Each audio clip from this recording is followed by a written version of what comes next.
Welcome to Sleepless Philosophers, where deep ideas meet restful nights. If you enjoy these journeys through philosophy, please like and subscribe and turn on notifications for daily uploads. To support the channel, consider leaving a super thanks. Any amount helps us continue creating content. You can also become a member to request video topics. We're not monetized, so your support truly makes the difference. Now let the philosophy begin. The fixity of the past, why yesterday traps today. A philosopher asserts a principle that seems undeniable, seems like one of the most obvious truths about time, and the principle is that the past is fixed, is unchangeable, is beyond our power to affect, and what has happened, cannot be made not to have happened, and no one can change the past, can reach back through time to alter what occurred, and this fixity of the past seems like a fundamental constraint on agency, seems to limit what we can do, and yet this apparently obvious principle creates puzzles when combined with other beliefs about causation and freedom. Because if the past is fixed, and if determinism is true, then the present is also fixed, is determined by the past, and if the present is fixed, then our actions are fixed, are not up to us, are not within our control. And the fixity of the past combined with determinism leads to the conclusion that we are not free, that everything we do was already settled by factors beyond our control. And this is the fixity of the past problem, the puzzle about how the unchangeability of the past constrains present freedom, about whether fixity transfers from past to present under determinism, about whether we can have power over facts that are determined by fixed facts. And this problem is closely related to the consequence argument and the transfer principle, and resolves in similar ways with compatibilists denying that fixity transfers and incompatibilists insisting that it does, and the fixity of the past stands as another battleground in the free will debate. Imagine the past as a vast record, every event that has ever occurred inscribed permanently, unchangeably, and this record determines through the laws of nature, everything that will occur, everything you will do, and the record was written before you were born, was fixed billions of years ago when the universe began, and you came into existence within a universe whose future was already determined by its past, and nothing you can do can change that record, can alter what has already happened, and so nothing you can do can alter what will happen, because what will happen is fixed by what has happened. And the fixity of the past extends forward through deterministic causation to create fixity of the future. And if the future is fixed, then freedom is impossible. Then your actions are not up to you, are not within your power, are settled independently of your will. And this reasoning seems compelling, seems to show that determinism plus fixity of past equals no freedom. The fixity of the past can be formulated as a principle. For any fact about the past, no one has power over whether that fact obtained. No one can make it the case that the past was different from how it actually was, and this principle is sometimes called the necessity of the past. Though necessity is a confusing term here because the past is not logically necessary, is not necessary in all possible worlds, but is only fixed in the sense that we cannot change it, cannot affect it retroactively, and the past is settled, is beyond our control, and this settledness seems to spread forward under determinism, seems to make the present also settled, also beyond our control, and freedom disappears, is eliminated by the fixity of the past combined with deterministic causation. Visualize time as a line. The past extends behind, fixed and unchangeable, and the present is the moving point, and the future extends ahead. And if determinism is true, then the future is just as determined as the past is settled by past plus laws. And the only difference between past and future is epistemic. We know the past and do not know the future, but metaphysically they are equivalent, both determined, both fixed, and if we lack power over the past, then we also lack power over the future, because the future is determined by the past, and power does not extend across determination. And so the fixity of the past proves that determinism eliminates freedom. Compatibilists respond to fixity arguments in various ways. One response distinguishes between two kinds of fixity: what is fixed in the sense of being unchangeable retroactively, and what is fixed in the sense of being determined, and argues that while the past is fixed in the first sense, we have no power to go back and change it. The present is not fixed in the first sense, is not in the past, and our current actions determine what the present is. And so we have power over the present, even though we lack power over the past. And the two kinds of fixity are different. And the fixity of the past does not transfer to the present in the way incompatibilists claim. Another compatibilist response appeals to counterfactual power, argues that even though the past is fixed, we have the power such that if we had chosen differently, then the past would have been different. And this counterfactual power is sufficient for freedom, is what matters for responsibility, and the fixity of the past is compatible with our having counterfactual power over the present. And so determinism does not eliminate freedom, and the fixity of the past does not transfer to the present in any sense that threatens freedom. A third compatibilist response accepts that the past is fixed but denies that determinism makes the present fixed in any problematic sense, argues that being determined by the past is not the same as being beyond our control, that our choices are part of the causal chain from past to present, are among the factors that determine what happens, and having our choices be determining factors is what control consists in, is what makes actions up to us. And the fixity of the past is irrelevant, because what matters is not whether the past could have been different, but whether our current choices make a difference. And they do. They determine outcomes. And this is sufficient for freedom. Incompatibilists reject these compatibilist responses, argue that they involve verbal tricks, equivocations on power and control that obscure the real issue.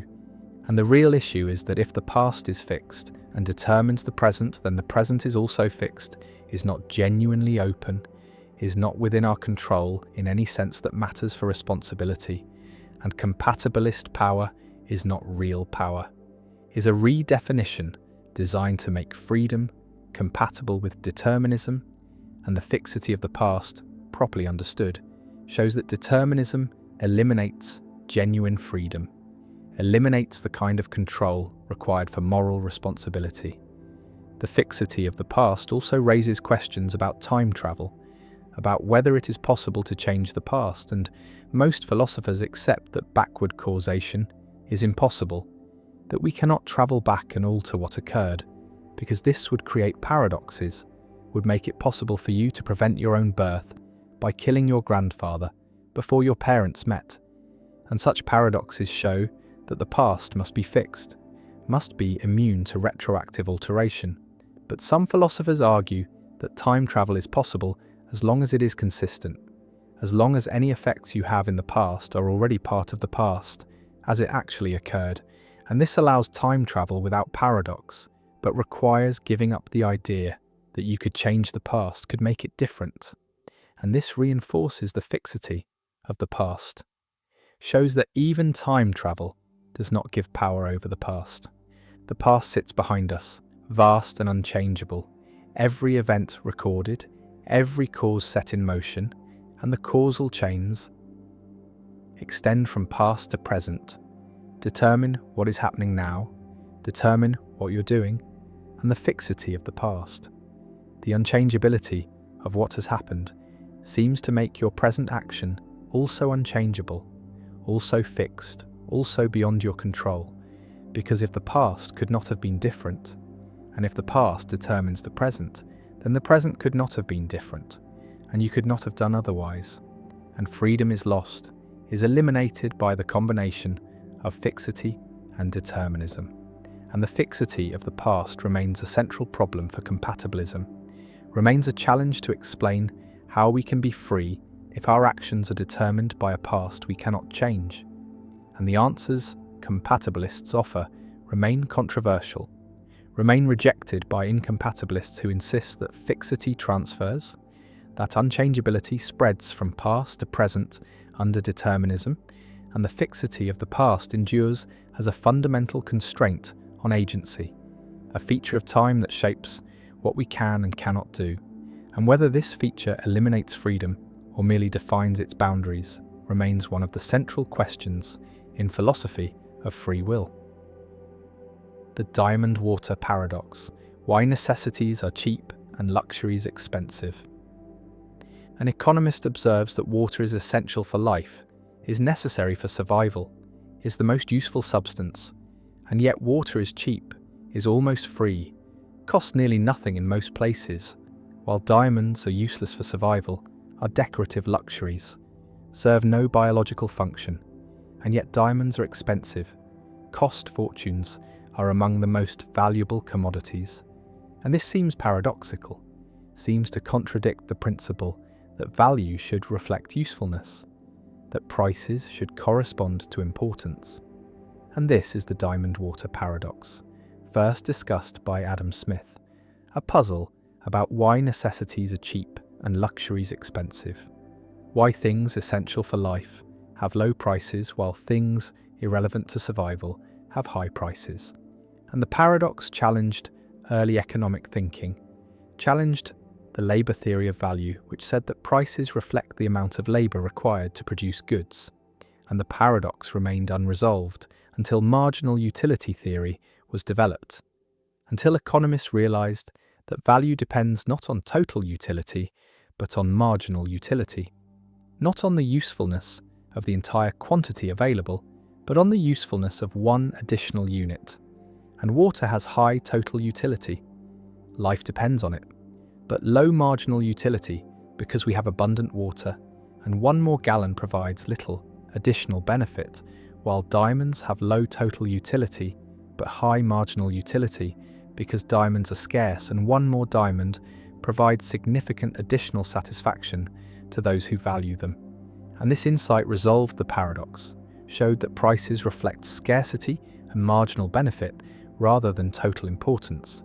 And the diamond water paradox became a teaching example, became the canonical illustration of the difference between total and marginal value. Imagine your situation regarding water. You have access to abundant water, can drink whenever you want, can shower, can water plants, and the first glass of water each day is enormously valuable, prevents dehydration, sustains life. But by the time you've consumed several gallons, the marginal value of additional water is nearly zero. Additional water provides almost no benefit, and since price reflects the value of the marginal unit, the value of one more gallon, and since that marginal value is nearly zero, price is nearly zero, is very low, and this explains why water is cheap despite being essential. Because the marginal unit is not very valuable, because we have so much water that additional water is worth little. And now consider diamonds. You probably have no diamonds or very few, and the first diamond you acquire has significant value, provides aesthetic pleasure, provides status, and since diamonds are scarce, since you have few or none, the marginal value of an additional diamond is high. And since price reflects marginal value, price is high. And this explains why diamonds are expensive despite being non-essential. Because the marginal unit is very valuable. Because diamonds are scarce and additional, diamonds provide significant benefit to those who value them. The diamond water paradox demonstrates the importance of distinguishing total utility from marginal utility, shows that these can diverge dramatically, that goods with high total utility can have low marginal utility, and vice versa. And this distinction is fundamental to microeconomics, is the basis for understanding consumer choice, for deriving demand curves, for analysing how people allocate scarce resources, and marginal thinking about the value of additional units rather than the value of entire categories, is essential for economic reasoning. And the paradox illustrates why marginal thinking matters, why it produces different conclusions than total thinking, and resolving the paradox required economists to shift from thinking about total value to thinking about marginal value, to recognise that prices are determined at the margin, by the last unit exchanged, not by the average or total units. Visualize the marginal utility curves for water and diamonds. The marginal utility of water is high for the first units, the first gallons that prevent dehydration, but declines rapidly as consumption increases, as basic needs are satisfied, and at the quantity consumed, the marginal utility is low, is near zero, and price equals this low marginal utility, while the marginal utility of diamonds is high even at low quantities, because diamonds are scarce, because even wealthy people have relatively few diamonds, and at the quantity consumed the marginal utility remains high, and price equals this high marginal utility. And this graphical representation makes the resolution clear, makes it visible that prices reflect marginal, not total utility, and the paradox dissolves once the distinction is understood. One implication of the diamond water paradox is about consumer surplus, the difference between what consumers would be willing to pay for all units and what they actually pay. And consumer surplus for water is enormous, is the difference between the life-saving value of the first units and the near-zero price paid, and consumers gain vastly more from water than they pay for it. While consumer surplus for diamonds is small, buyers pay prices close to their willingness to pay, and this shows that market prices do not reflect total value to consumers, do not capture the full benefit people receive, and the difference is consumer surplus is the unmeasured benefit. And understanding this helps explain why markets are beneficial, why trade creates value, because both buyers and sellers typically gain surplus, gain benefit beyond what they pay or receive. Another implication concerns necessity goods and luxury goods more generally.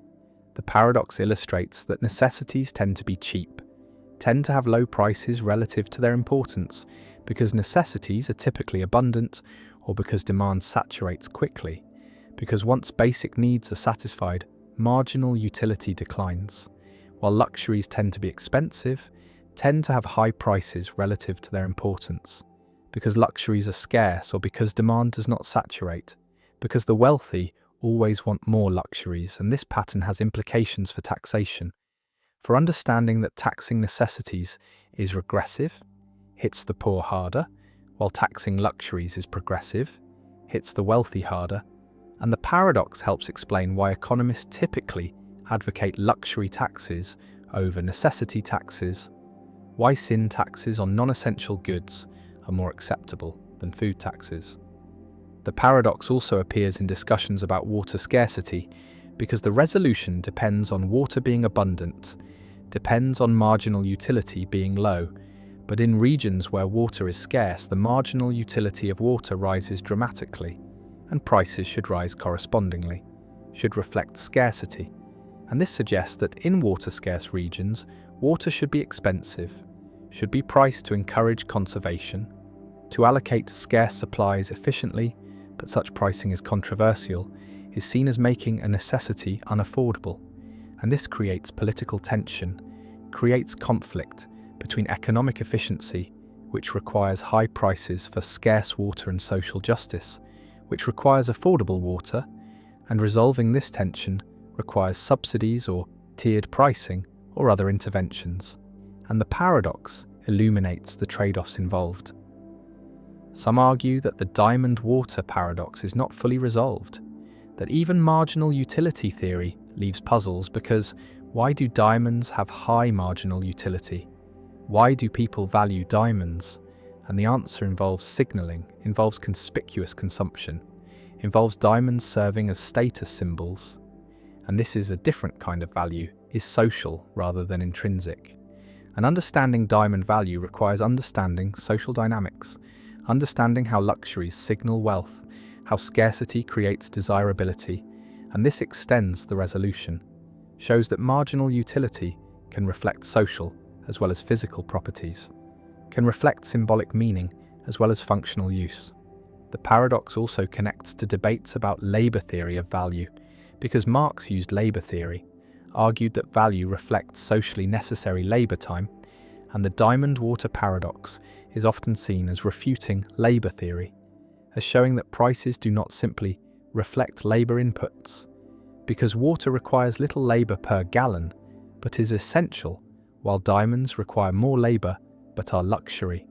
But defenders of labour theory respond that the paradox misunderstands their theory, that labour theory concerns exchange value, not use value, concerns prices, not total utility, and that labour theory can accommodate the paradox by recognising that scarcity affects prices, that supply and demand matter, and this debate continues, shows that the paradox remains relevant for understanding competing theories of value.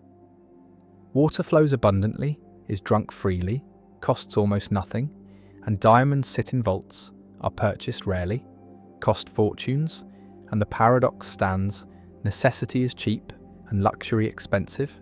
Total utility diverges from price, and the resolution comes through marginal thinking, through recognizing that prices reflect the value of additional units, not the value of all units, through understanding that scarcity matters, that abundance reduces marginal value, and the diamond-water paradox endures as one of the classic examples in economics, as the teaching tool for introducing marginal utility, as the illustration of why economic thinking requires focusing on the margin, on incremental changes, on additional units, and the paradox remains, resolved but instructive, showing that value is context-dependent, is determined by scarcity and marginal benefit, and prices reflect the margin, not the total, and understanding this is fundamental to economic reasoning.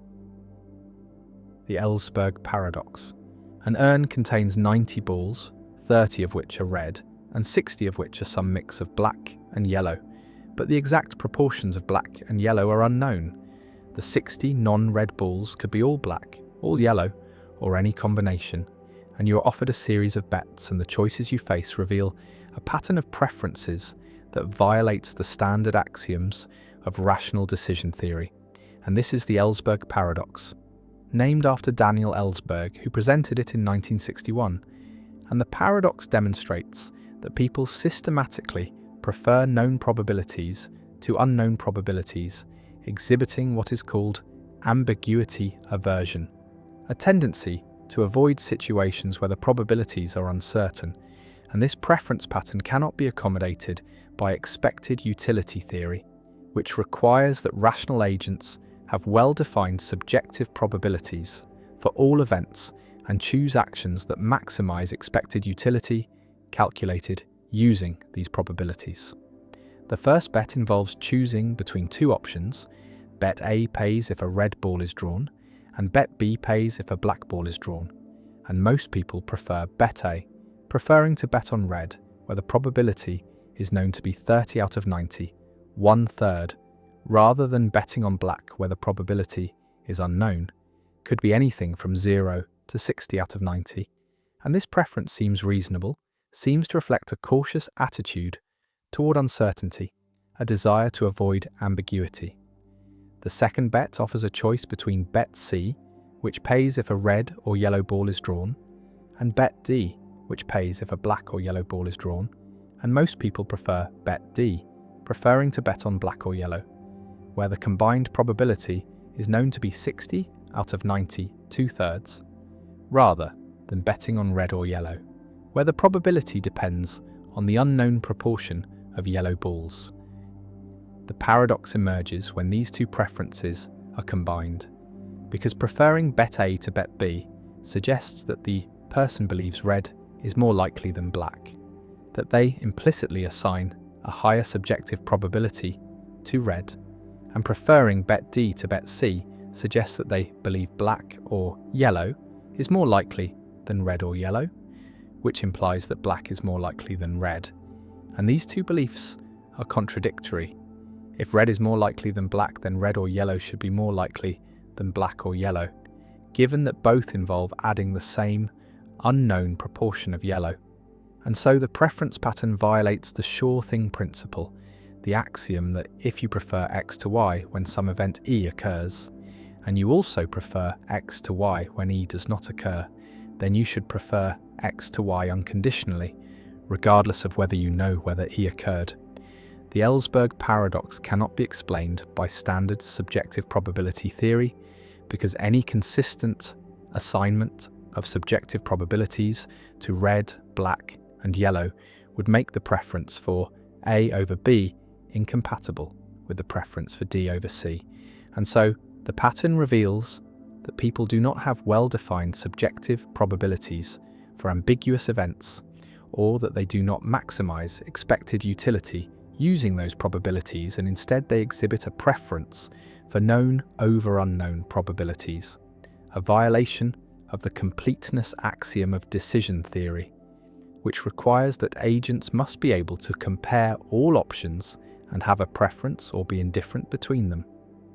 Ellsberg's paradox has inspired alternative decision theories that can accommodate ambiguity aversion, including maximum expected utility theory, where agents consider multiple possible probability distributions consistent with their knowledge and choose the action that maximizes expected utility under the worst-case distribution, effectively being pessimistic about ambiguity, and Choquet expected utility theory, where probabilities are replaced with capacities that need not be additive, allowing for a richer representation of uncertainty, and multiple priors models, where agents maintain a set of probability distributions rather than a single prior, and use decision rules that reflect their attitudes toward this multiplicity.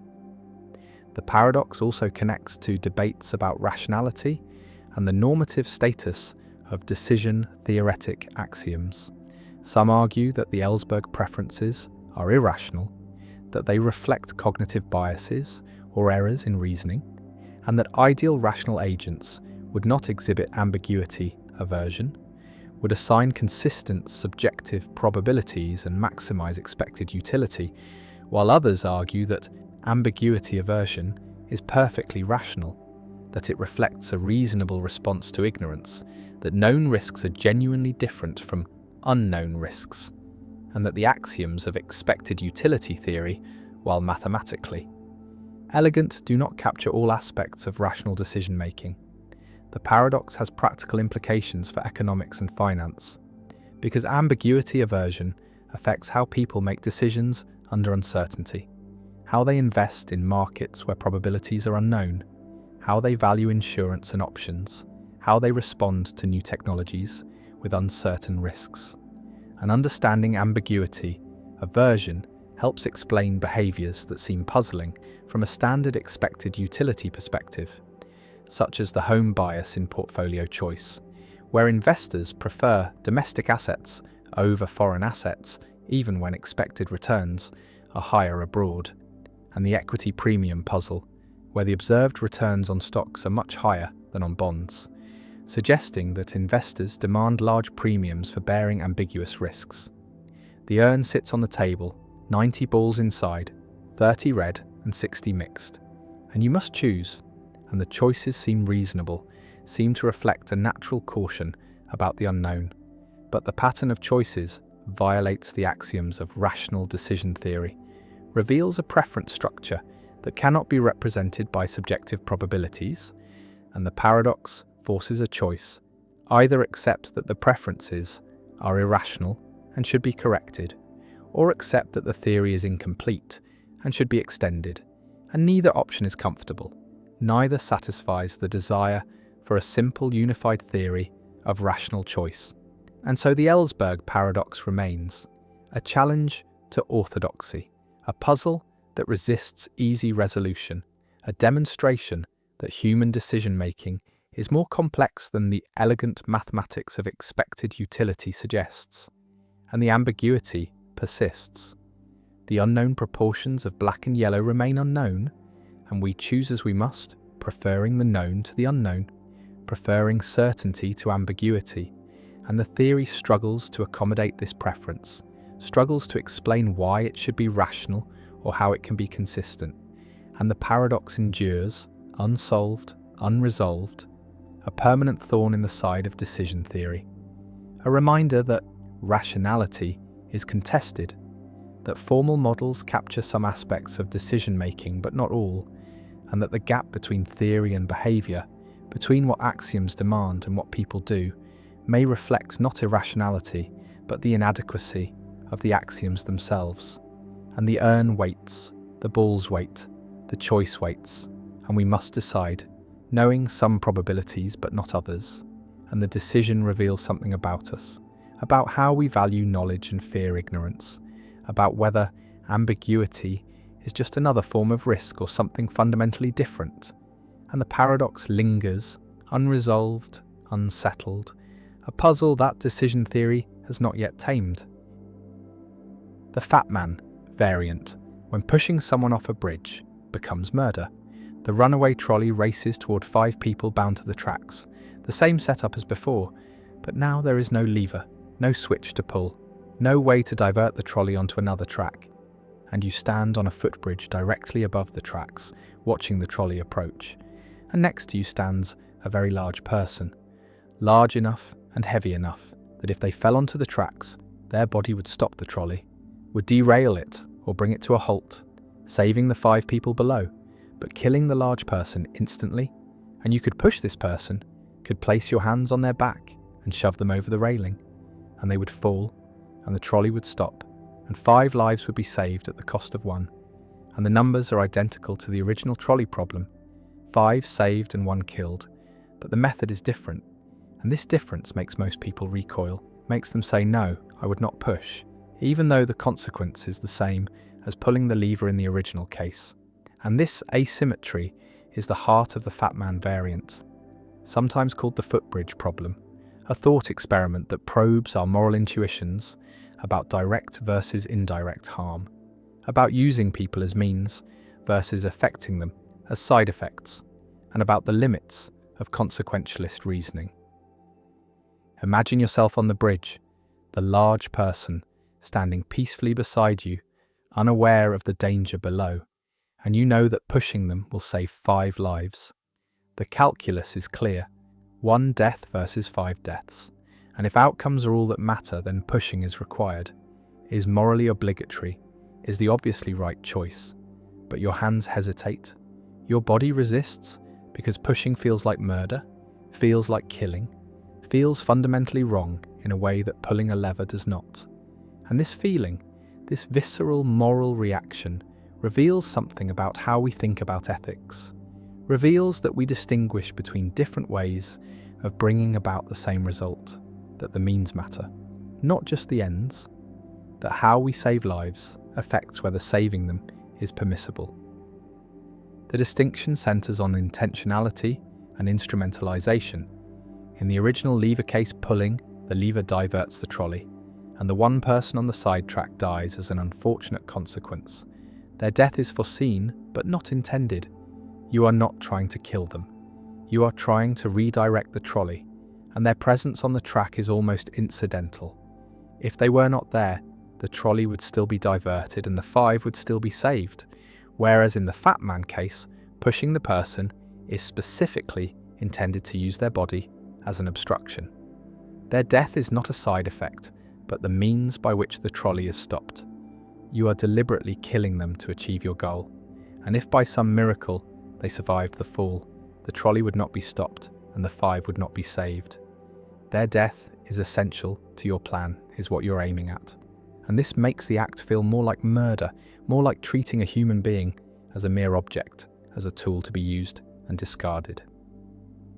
Kantian ethics formalizes this intuition through the principle that persons are ends in themselves and should never be treated merely as means. And pushing the large person treats them as a mere means, uses their body without their consent to achieve a goal, reduces them to an instrument.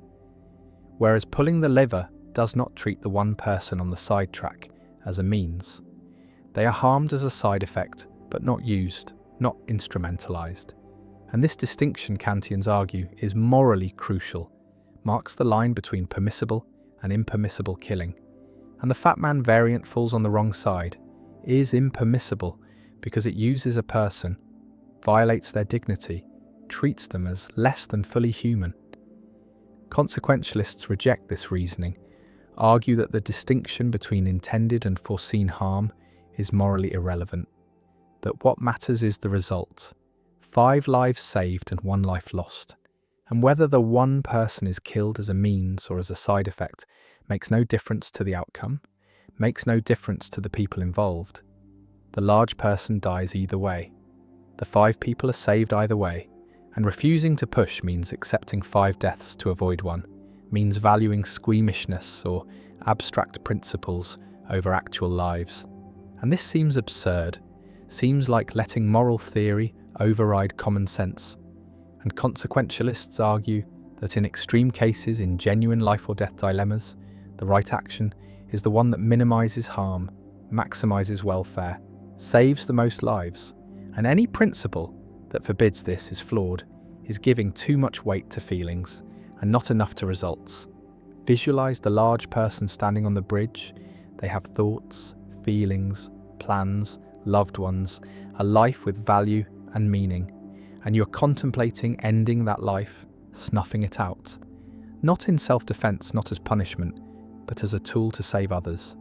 And this feels different from pulling a lever. It feels more intimate, more violent, more like hands-on killing. And psychological research confirms this. People report stronger emotional reactions to the footbridge scenario, stronger activation of brain regions associated with personal moral judgment. And this emotional response is not irrational or mere squeamishness, but reflects deep moral intuitions about personal agency, about the wrongness of directly causing harm to an individual, about the sanctity of bodily autonomy.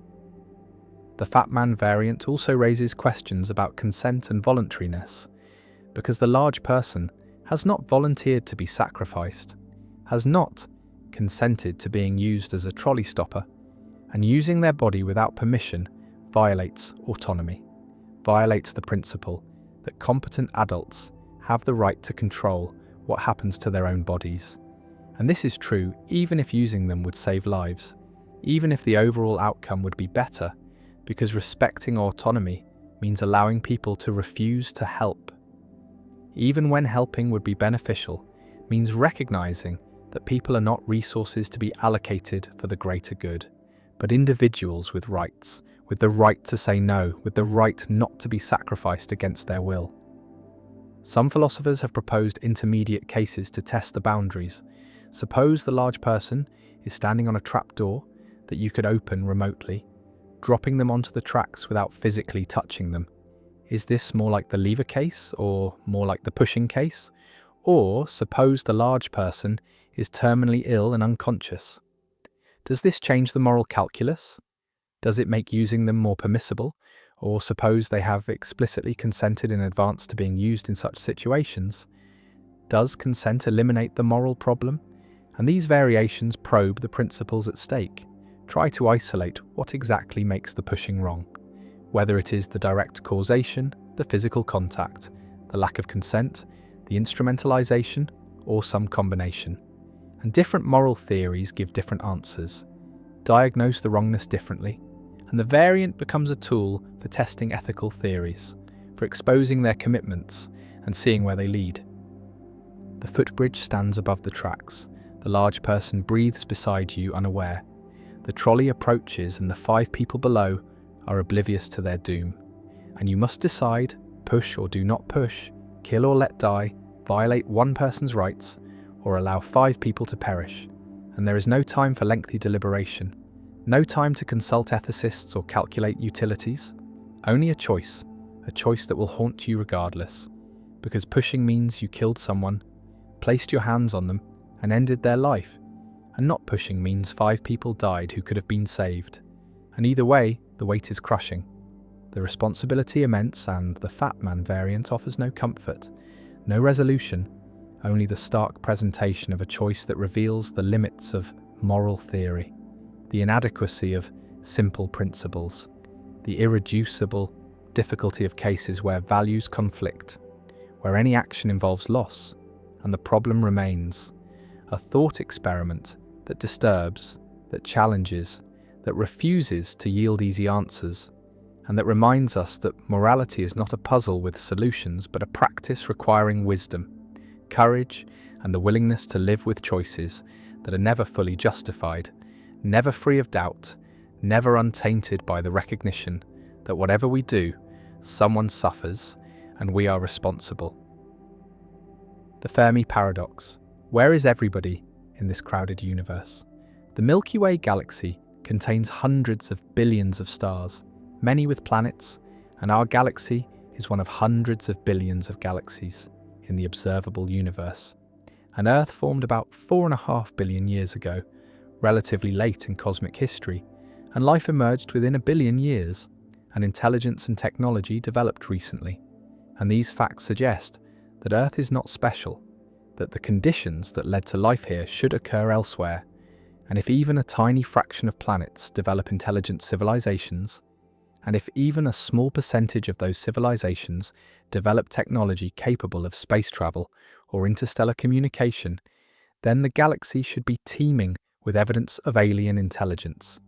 We should see their radio signals, their spacecraft, their structures, their influence on stars and planets, and yet we see nothing, hear nothing, find no evidence of extraterrestrial intelligence despite decades of searching, despite scanning the skies with radio telescopes, despite analysing thousands of exoplanets.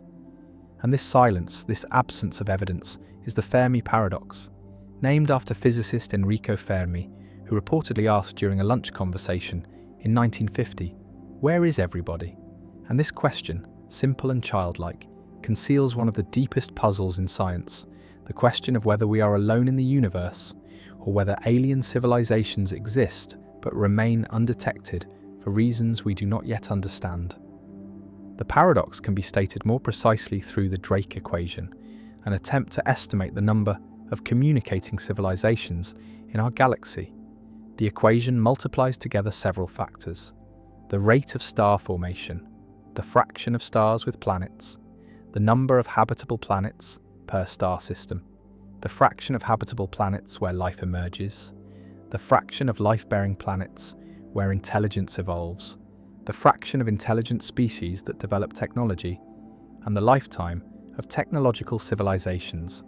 And depending on the values assigned to these factors, the equation predicts anywhere from 0 civilizations besides us to millions, and optimistic estimates suggest thousands or millions of alien civilizations should exist in our galaxy alone.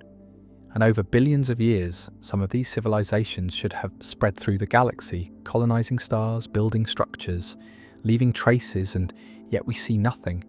And this gap between expectation and observation is the Fermi paradox. Various explanations have been proposed, grouped into several categories. One possibility is that intelligent life is extraordinarily rare, that one or more factors in the Drake equation is much smaller than optimistic estimates suggest. Perhaps the emergence of life is a rare event. Perhaps the evolution of complex multicellular organisms requires unlikely coincidences. Perhaps intelligence is not an inevitable outcome of evolution, but a fluke that happened once on Earth and nowhere else.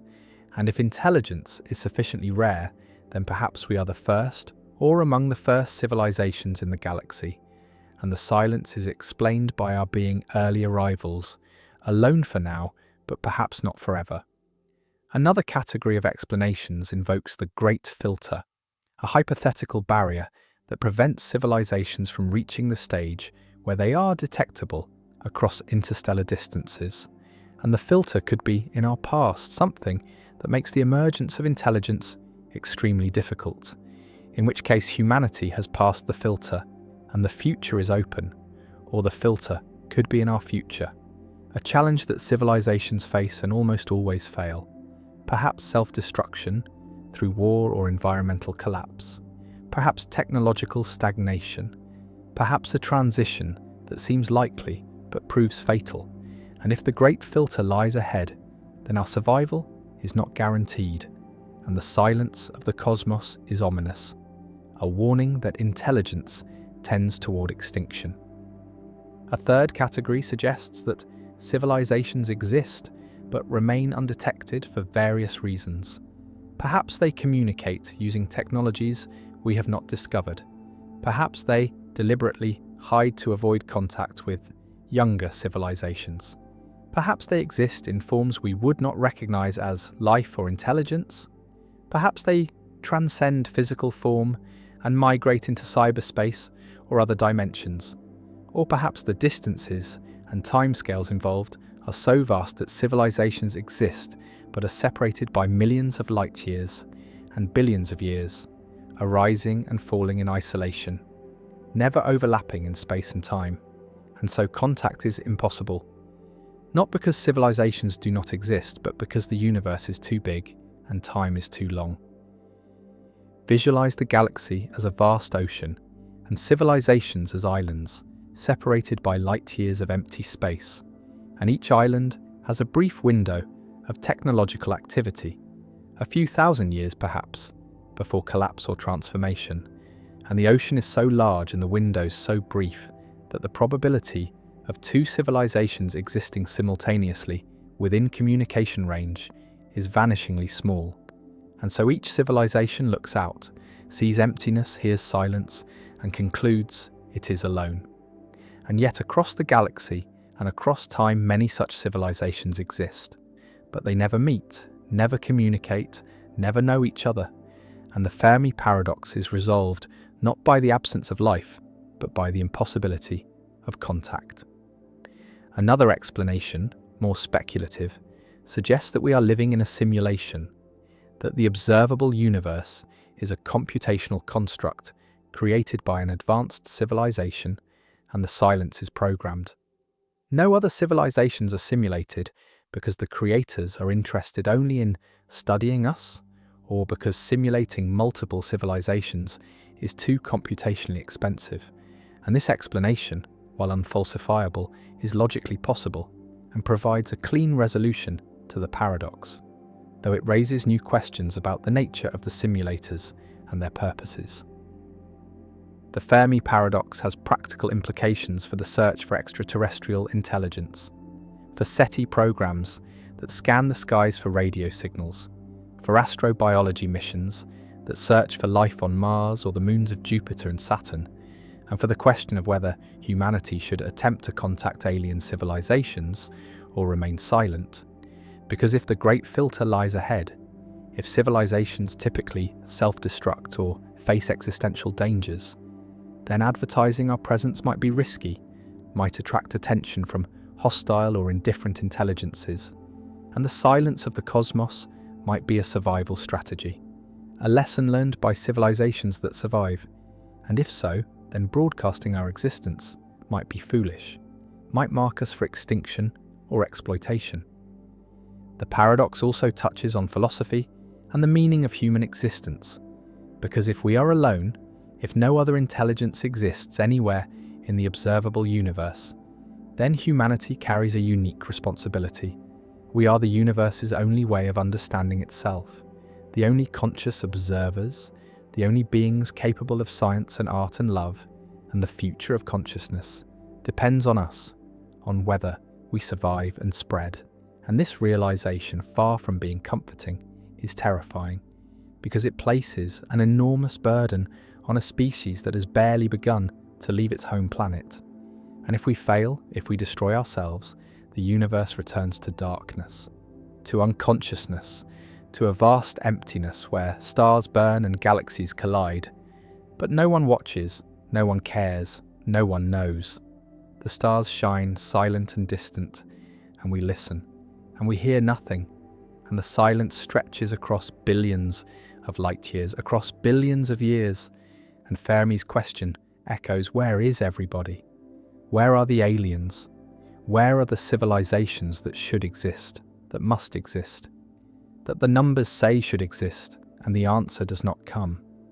And the paradox remains unresolved, pressing, urgent, a question that haunts astronomers and philosophers, a mystery that drives the search for life beyond Earth, and a reminder that despite all our knowledge, despite all our telescopes and equations, we do not know whether we are alone or whether the universe teems with life. And the silence, profound and unbroken, waits, and we wonder and we search, and the paradox persists. The EPR paradox, when particles know what their partners are doing. Two particles are created together in a quantum process, perhaps two photons emitted from a single atom, or two electrons produced in a pair, and these particles fly apart in opposite directions, travelling far from each other, perhaps to opposite ends of a laboratory or even to different planets, and quantum mechanics predicts that these particles remain connected, entangled, in a way that defies classical intuition, because measuring a property of one particle instantly affects the other particle, no matter how far apart they are, and the measurement outcomes are correlated in ways that cannot be explained by assuming each particle carried definite properties from the beginning. And this is the EPR paradox, named after Einstein, Podolsky, and Rosen, who presented it in 1935 as an argument that quantum mechanics is incomplete, that there must be hidden variables, additional information not captured by the quantum wave function that determines the outcomes of measurements and explains the correlations without requiring instantaneous action at a distance. Imagine the scenario more concretely. Two particles are entangled such that they have opposite spins. If one is measured to have spin up, then the other will definitely be measured to have spin down, and vice versa. And this correlation is perfect, 100%, whenever both particles are measured along the same axis. And before measurement, quantum mechanics describes each particle as being in a superposition of spin up and spin down, neither definite. And the two particles together are described by an entangled state that cannot be factored into separate descriptions of each particle. The state is inherently joint, and when one particle is measured and found to be spin up, the other particle's state immediately becomes spin down, even if the two particles are light years apart. And this instantaneous correlation troubled Einstein, who called it spooky action at a distance, and argued that it violated the principle of locality, the idea that physical influences cannot travel faster than light, that distant events cannot have immediate effects. Einstein, Podolsky, and Rosen proposed that quantum mechanics is incomplete, that each particle must carry hidden information, hidden variables that determine what the measurement outcomes will be, and these hidden variables are fixed at the moment the particles are created. And so when the particles are measured later, the outcomes are determined by these pre-existing properties, not by any instantaneous influence. And the correlation between the particles is explained by the fact that they started with correlated hidden variables, like two coins that were both set to heads when they left your hand and remain heads as they fly through the air. And when you look at them later, you find them both showing heads. And this correlation does not require any spooky action, just common initial conditions. And EPR argued that quantum mechanics, which does not include these hidden variables, gives an incomplete description of reality. For decades, the EPR argument was a philosophical debate, a question about interpretation and the nature of quantum mechanics. But in 1964, physicist John Bell proved a theorem that transformed the debate into an experimental question. Bell showed that any theory based on local hidden variables, any theory where measurement outcomes are determined by pre-existing properties and where influences travel at or below the speed of light, must satisfy certain mathematical inequalities, now called Bell inequalities, and these inequalities place limits on how strongly the measurement outcomes of two distant particles can be correlated. And Bell showed that quantum mechanics predicts correlations that violate these inequalities, that quantum correlations are stronger than any local hidden variable theory can produce. And so by performing experiments and measuring the correlations, one can test whether nature obeys the Bell inequalities, and if the inequalities are violated, then local hidden variables are ruled out, and quantum mechanics, with its spooky action at a distance, is vindicated. Experiments have been performed many times with increasing sophistication and precision, closing various loopholes, and the results consistently show violations of Bell inequalities, strong correlations that match quantum mechanical predictions, and rule out local hidden variable theories. And so nature does not obey locality in the way Einstein wanted. The particles really are entangled, and measuring one really does instantaneously affect the other. And this is now an established experimental fact, one of the most thoroughly tested predictions in physics, and the EPR paradox has been resolved in favour of quantum. mechanics against Einstein's intuitions, though the philosophical implications remain deeply puzzling. The paradox forces a choice between giving up locality or giving up realism, the idea that physical properties have definite values independent of measurement, and most interpretations of quantum mechanics give up realism, accepting that particles do not have definite spin values until measured, that the spin only becomes definite through the act of measurement, and the entanglement means that the two particles are not independent. They form a single quantum system even when separated by vast distances, and measuring one particle provides information about the system as a whole, and this information is reflected in the state of the other particle. But this does not allow faster-than-light communication, because the measurement outcomes are random. Neither particle can control what value it will be measured to have, and so no message can be sent. Only correlations can be observed after the fact by comparing measurement records.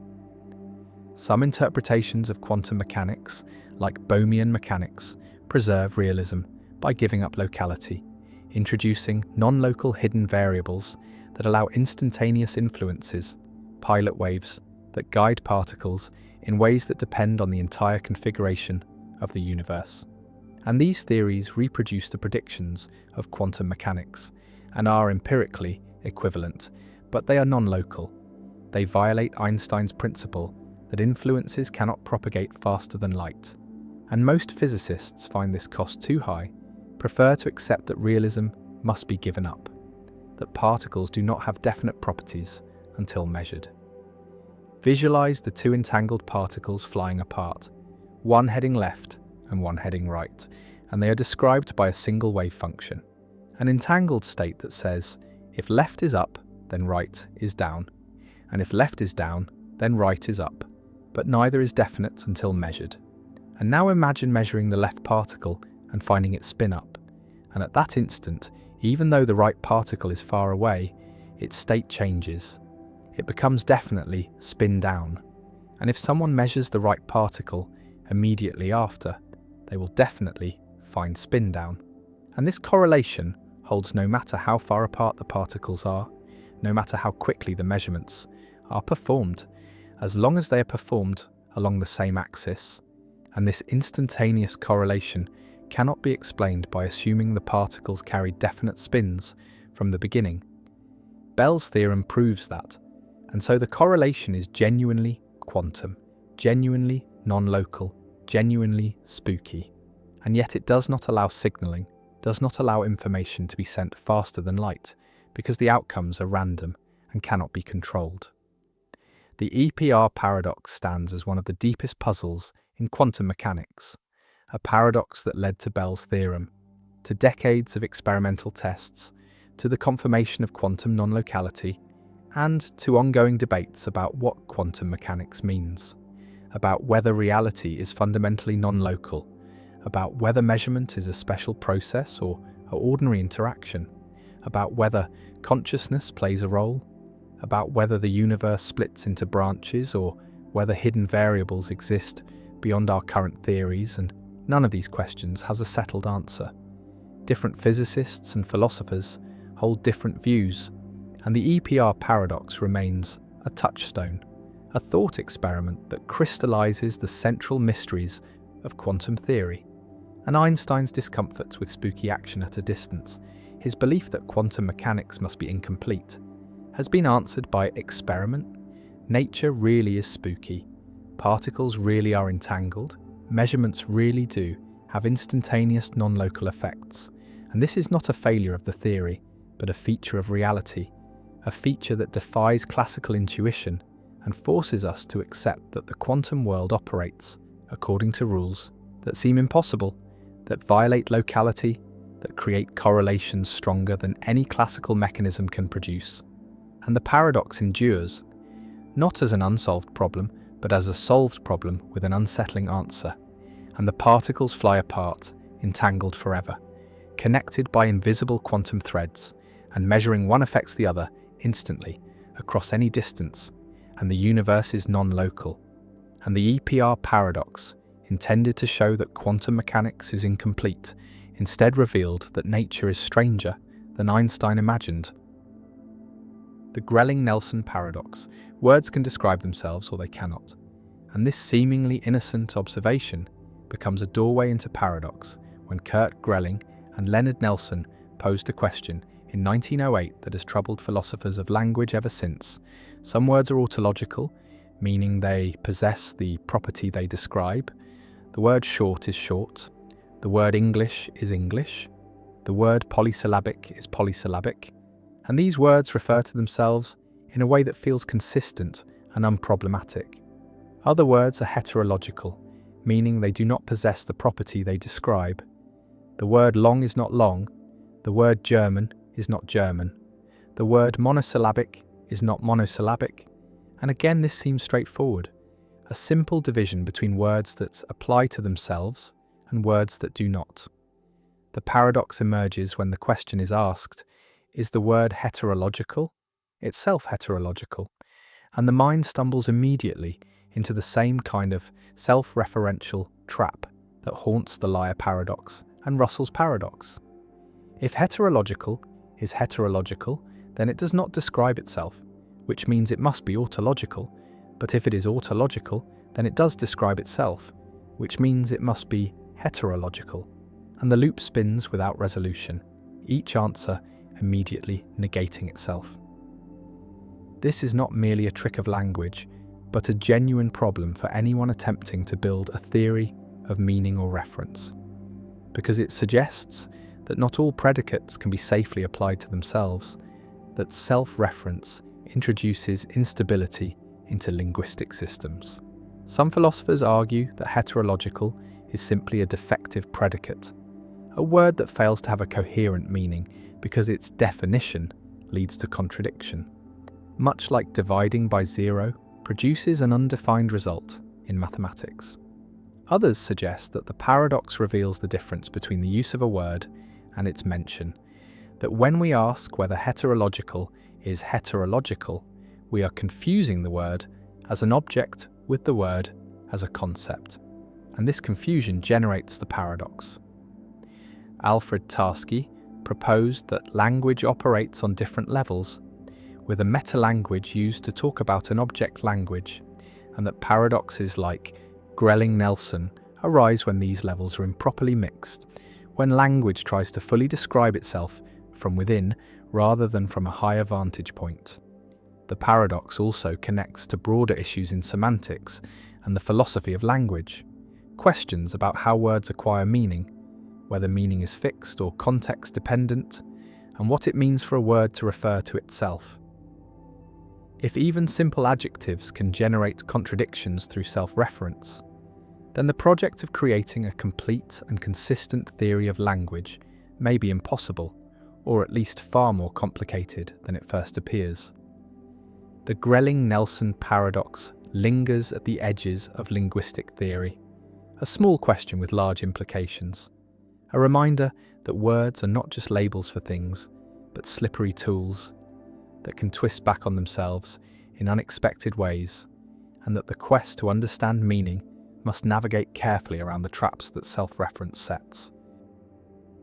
The inverted spectrum problem. What if your red looks like my blue? Two people stand before a ripe tomato, and both say the tomato is red. Both use the word correctly. Both learned colour terms in the same way, by being shown red objects and hearing the word red.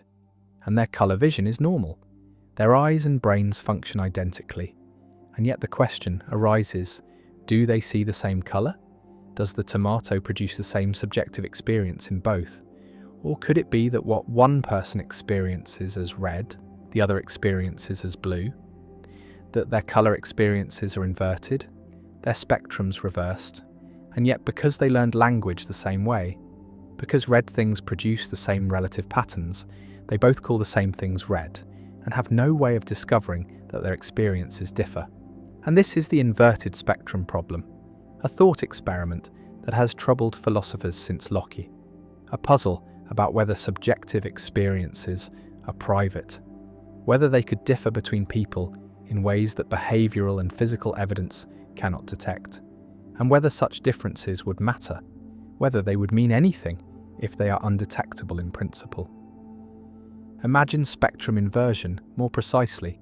Person A sees red things as having the experience that person B has when seeing blue things, and person A sees blue things as having the experience person B has when seeing red, and this inversion is systematic, extends across the entire spectrum. Green is inverted with purple, orange with indigo, and so on. And both people learned colour words by associating them with the experiences they actually have. So person A learned to call things red that produce the blue experience, and person B learned to call things red that produce the red experience, and their language use is identical, their behaviour indistinguishable, and the inversion is undetectable from the outside, cannot be discovered through any behavioural test, through any physical measurement, through any scientific investigation, because all the objective facts are the same. Only the subjective experiences differ. The inverted spectrum problem raises questions about the privacy of qualia, about whether subjective experiences are essentially first personal, accessible only to the person having them, and if spectrum inversion is possible, then qualia are private, are not reducible to anything public or objective, because two people with inverted spectrums have different qualia despite having identical physical states and identical behaviours. And this challenges functionalism, challenges the view that mental states are defined by their functional roles, by their patterns of causes and effects, because inverted spectrums have the same functional roles but different experiential qualities, and so functional role does not determine qualia, does not exhaust the nature of conscious experience. Visualize the problem as a question about the relationship between physical processes and subjective experience. The same physical processes, the same wavelengths of light, the same retinal responses, the same neural firings produce different experiences in inverted people, red experience versus blue experience. And this suggests that experience is not determined by physical processes alone, that there is something additional, something that could vary even when physical processes are fixed. And this something is what philosophers call qualia, the intrinsic experiential qualities of mental states. The what, it is likeness, and the inverted spectrum problem shows, or claims to show, that qualia are real, are distinct from physical and functional properties, are private and subjective. One response to the inverted spectrum problem denies that spectrum inversion is possible, argues that colour experiences are tied to their functional roles, to how they affect behaviour and other mental states, and systematic inversion would require inverting all these connections, would require changing not just colour experiences, but all the associations and reactions and emotions connected to colours. And once all these changes are made, the supposedly inverted person no longer has genuinely inverted experiences, but has the same experiences in a different functional network.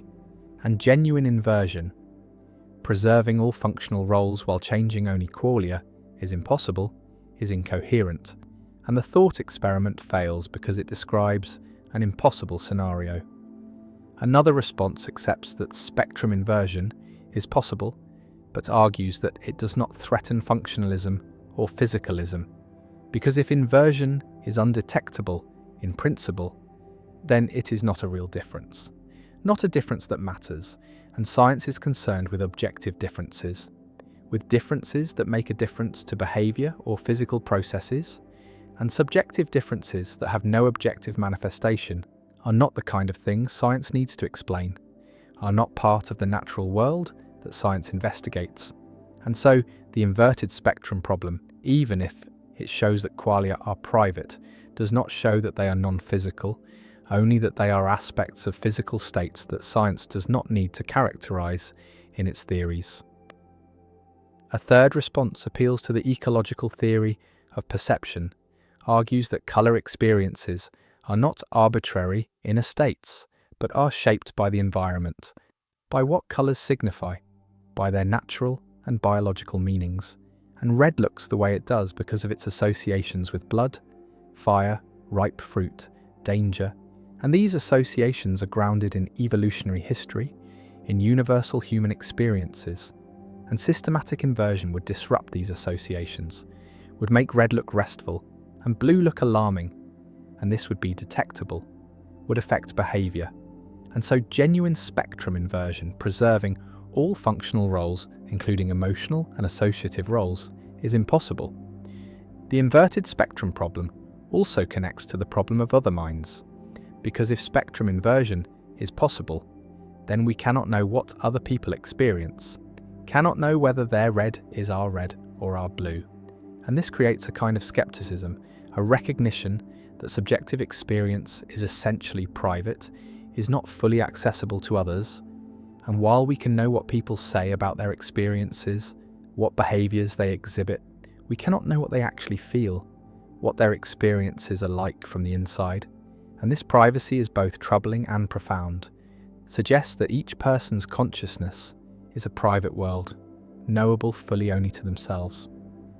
Some philosophers argue that the inverted spectrum problem trades on confusion about the nature of colour experience, that colours are not simple intrinsic qualities, but are defined by their relationships to other colours, to contexts, to perceptual constancies, and that inverting these relationships is not coherent, not a genuine possibility, and that the thought experiment misleads us by treating colours as if they were simple atoms of experience that could be swapped without affecting anything else, when in fact colour experience is holistic, is embedded in networks of perception and cognition, and cannot be varied independently.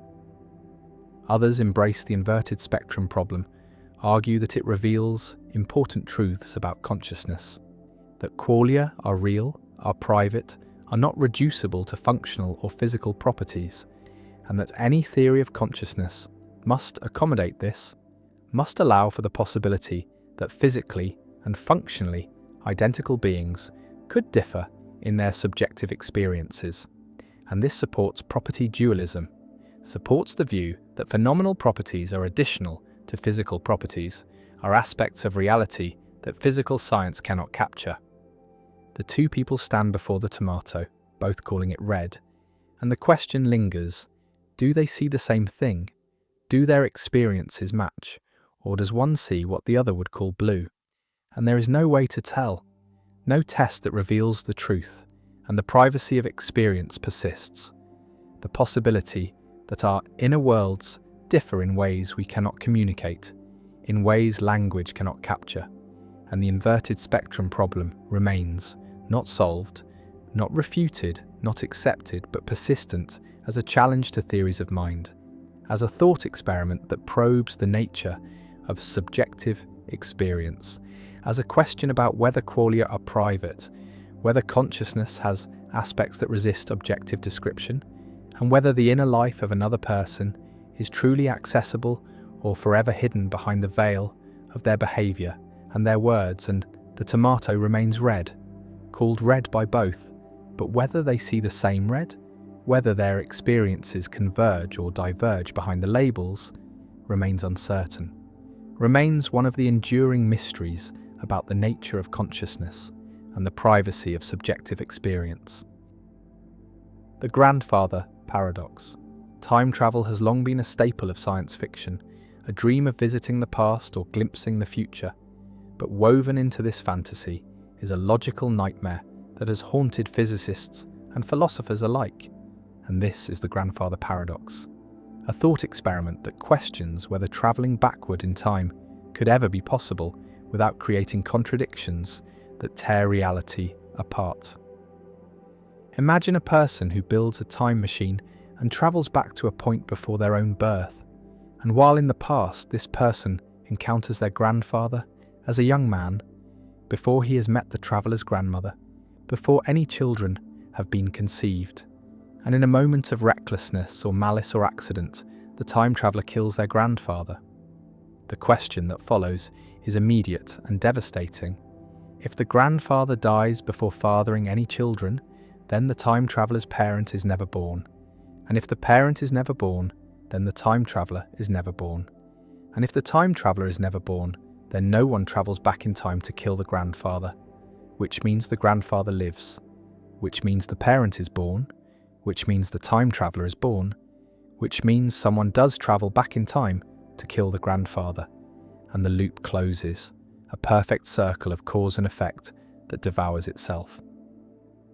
The paradox suggests that backward time travel, if possible, would permit changes to the past that erase their own causes, creating logical contradictions that seem to violate the basic structure of causality, the idea that causes precede effects, that events unfold in a coherent sequence rather than collapsing into impossible tangles. Some physicists argue that the paradox proves time travel to the past is impossible, that the laws of physics must somehow prevent any action that would create a causal loop or alter history in a way that leads to contradiction. And this idea is formalized in the Novikov self-consistency principle, which states that if time travel is possible, then only self-consistent timelines can occur, meaning the time traveler would find themselves unable to kill their grandfather, no matter how hard they tried. The gun would jam, the traveler would hesitate, something would always intervene to preserve consistency. Others propose the many worlds interpretation, suggesting that when the time traveler kills their grandfather, they create a branching timeline, a parallel universe where the grandfather dies and the traveler is never born in that branch, while in the original timeline, everything continues as before. And so no true paradox arises because the timelines never contradict each other. They simply diverge. Still others embrace the idea that time is not a single linear path, but a more complex structure, a block universe where past, present, and future all exist simultaneously, and where time travel is simply movement through a fixed four-dimensional landscape. And in such a universe, the grandfather was always killed by the time traveler. The timeline was always that way. There is no changing of history because history is immutable. All events, including the time travel, are already written into the fabric of space-time. The paradox also raises questions about identity and causation, about what it means to exist, about whether effects can precede their causes, and whether the universe permits contradictions or whether reality itself enforces logical consistency as a fundamental law. The grandfather paradox remains one of the most vivid illustrations of the conceptual challenges posed by backward causation, a puzzle that blends physics with metaphysics, science with philosophy, and that forces anyone dreaming of time travel to confront the possibility that the past, once written, cannot be rewritten without unraveling the very threads that make existence coherent. The garden of forking paths where every choice splits reality. A writer imagines time as a garden of forking paths, a labyrinth where each decision creates a branching, where reality splits into multiple futures, one for each possible choice, and this image captures something deep about how we experience decision-making. We stand at forks, at moments where multiple paths lie ahead, and we choose which path to take. And unchosen paths remain as real possibilities, as roads not taken, and this multiplicity of possibilities, this forking structure of time, seems essential to freedom, seems to be what makes choice meaningful, because choosing requires alternatives, requires that other options be genuinely possible, genuinely available, and yet physics tells a different story, tells us that reality does not actually fork, that there is one actual future, one path that will be taken, and the other paths are mere possibilities, unreal, never actualized, and this creates tension between the subjective experience of forking paths and the objective reality of a single actual future. And this tension is what the garden of forking paths represents. The conflict between the branching structure we experience and the linear structure physics describes.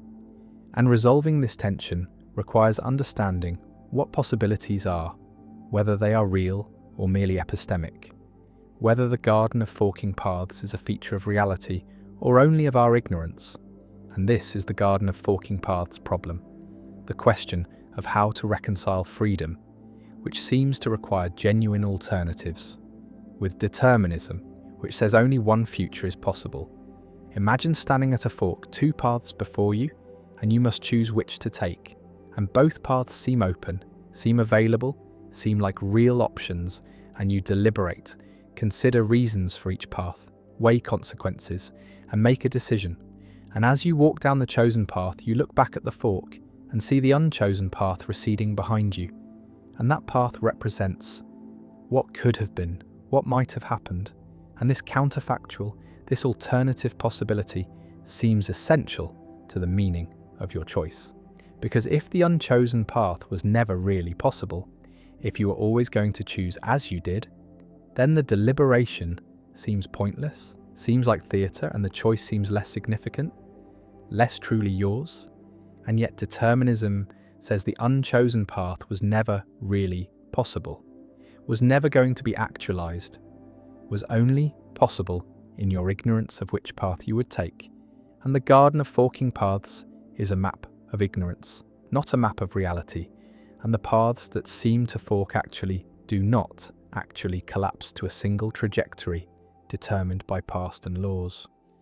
The garden of forking paths is a metaphor from Jorge Luis Borges, from his story about a novel that represents time as forking, where every possible future exists in parallel, where the protagonist makes different choices in different branches, and all branches are real, all are part of the same story.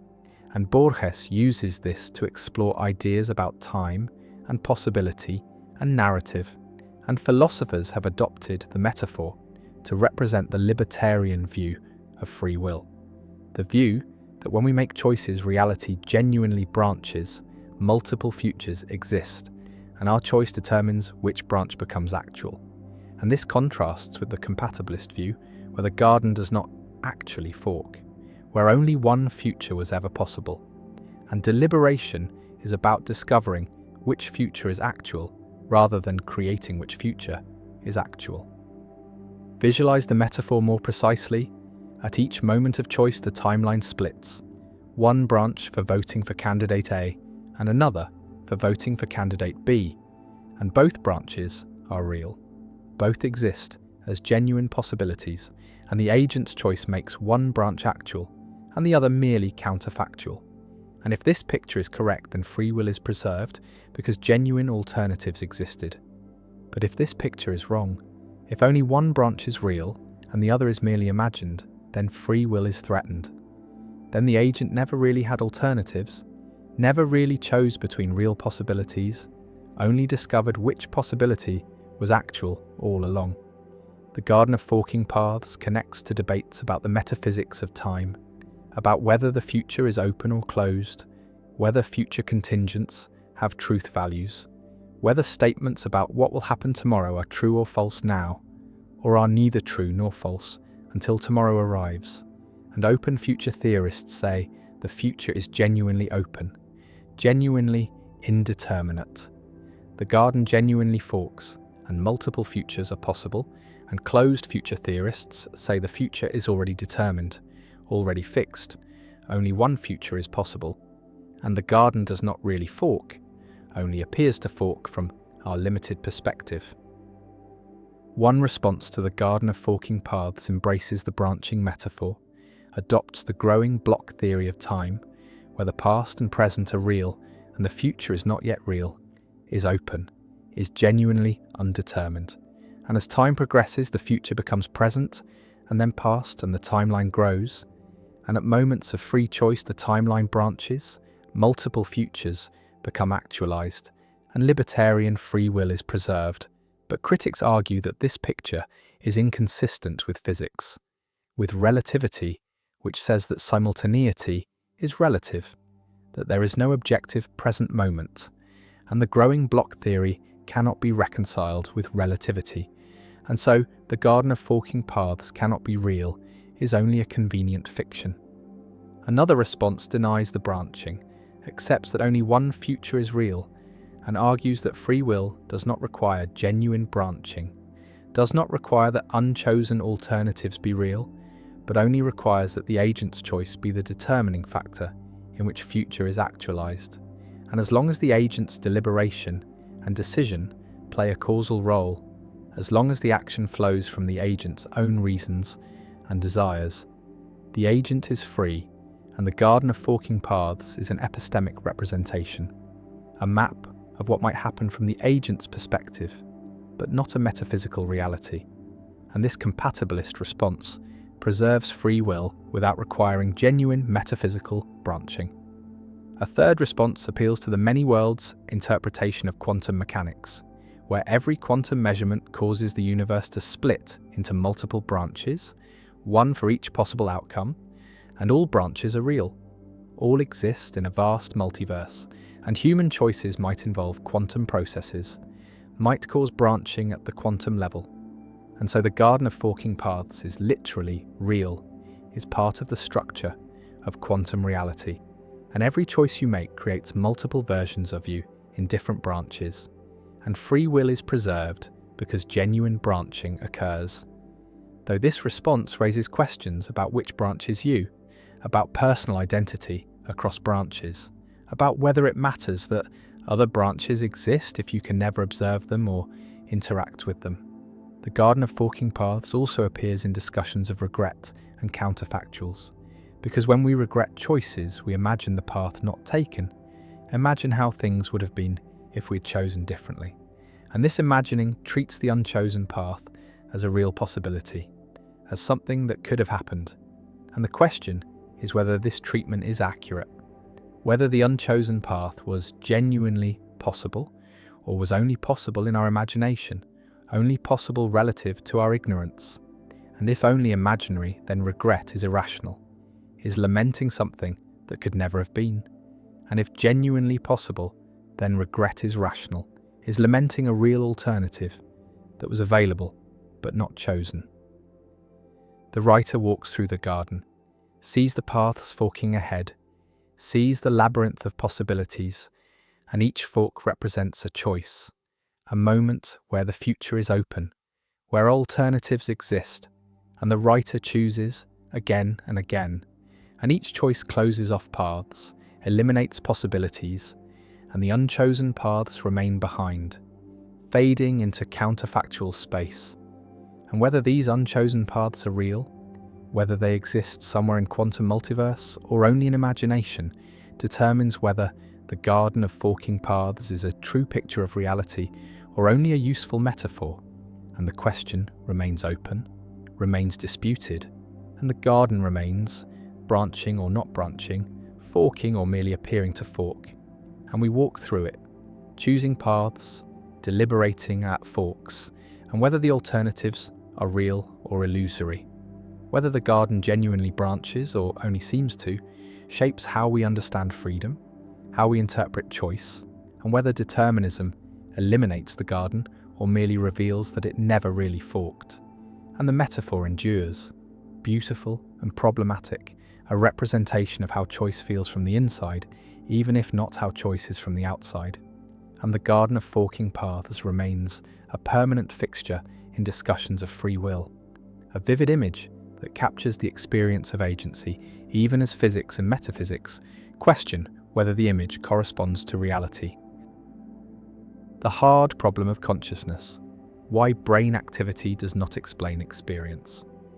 A neuroscientist maps every neuron in the visual cortex, traces every connection, measures every firing pattern, understands completely the physical processes that occur when someone sees the color red, knows which wavelengths of light activate which photoreceptors, which signals travel along which pathways, which brain regions respond, and the scientist can predict with perfect accuracy when someone will report seeing red, can manipulate brain states to produce the experience, has complete knowledge of the physical mechanisms. And yet philosopher David Chalmers asks a question that this knowledge does not answer. Why is there something it is like to see red? Why does the physical processing produce a subjective experience, a quale, a feeling of redness that exists from the inside, from the first-person perspective? And this question is the hard problem of consciousness, the problem of explaining why and how physical processes give rise to subjective experience, to phenomenal consciousness, to the felt quality of mental states. And Chalmers distinguishes this from the easy problems, which are merely difficult scientific questions about how the brain processes information, how it integrates data, how it produces behavior. And while these easy problems are challenging, they are tractable, are problems science can solve through normal methods. But the hard problem is different, is a question of a different kind. Asks not how consciousness functions, but why it exists at all. Why there is subjective experience accompanying physical processes rather than those processes occurring without any inner experience, without anything it is like to undergo them. Imagine a zombie, a philosophical zombie, a creature that is physically identical to a human being, molecule for molecule, neuron for neuron, that behaves exactly like a human, says the same things, acts the same ways, but has no inner experience, no consciousness, is dark inside.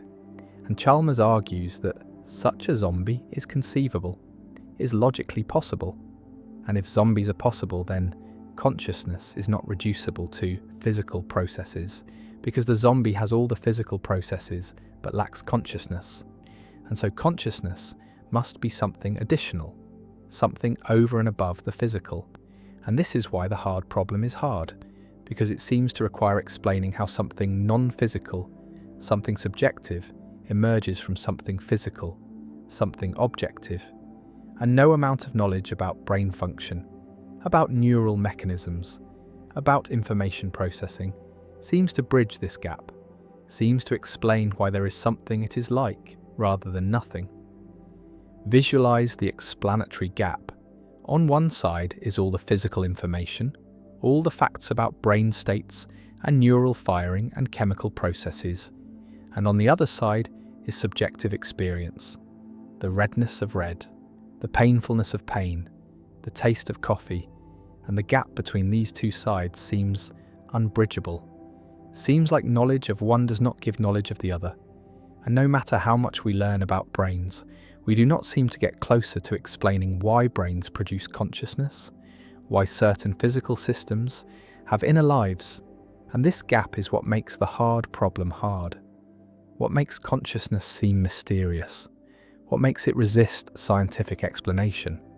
The hard problem has generated multiple responses: materialists who deny that there is a hard problem, who argue that consciousness is reducible to physical processes, that once we fully understand the brain, we will understand consciousness, that the appearance of a gap is due to our current ignorance, and dualists who accept the hard problem and argue that consciousness is non-physical, is a separate substance or property that exists alongside the physical, and Mysterians who accept the hard problem but argue that it is unsolvable, that human cognitive capacities are limited, that we may never understand how consciousness arises from physical processes because our minds are not equipped to grasp the answer. One materialist response appeals to functionalism, argues that consciousness is not a separate thing, but is identical to certain functional roles, certain patterns of information processing, and what it is like to see red is just the functional role that seeing red plays in the cognitive system, the way it affects memory and behavior and other mental states. And this functional role can be fully captured physically, can be explained in terms of brain processes, and so there is no explanatory gap, no hard problem, only a conceptual confusion that disappears once we realize that consciousness is function and function is physical. Another materialist response appeals to eliminativism, argues that our ordinary concepts of consciousness are confused, are based on folk psychology that science will replace. And when neuroscience matures, we will abandon talk of subjective experience, we'll recognize that what we called consciousness was really just neural processes misdescribed, and the hard problem will dissolve, because the phenomenon it concerns, subjective experience as we currently conceive it, does not exist, and this radical response rejects the starting point of the hard problem, rejects that there is anything subjective that needs explaining. Dualist responses accept that consciousness is irreducibly subjective, is not reducible to physical processes, and argue for property dualism, where consciousness is a non-physical property that physical systems can have, or substance dualism, where consciousness is a separate mental substance that interacts with the physical body.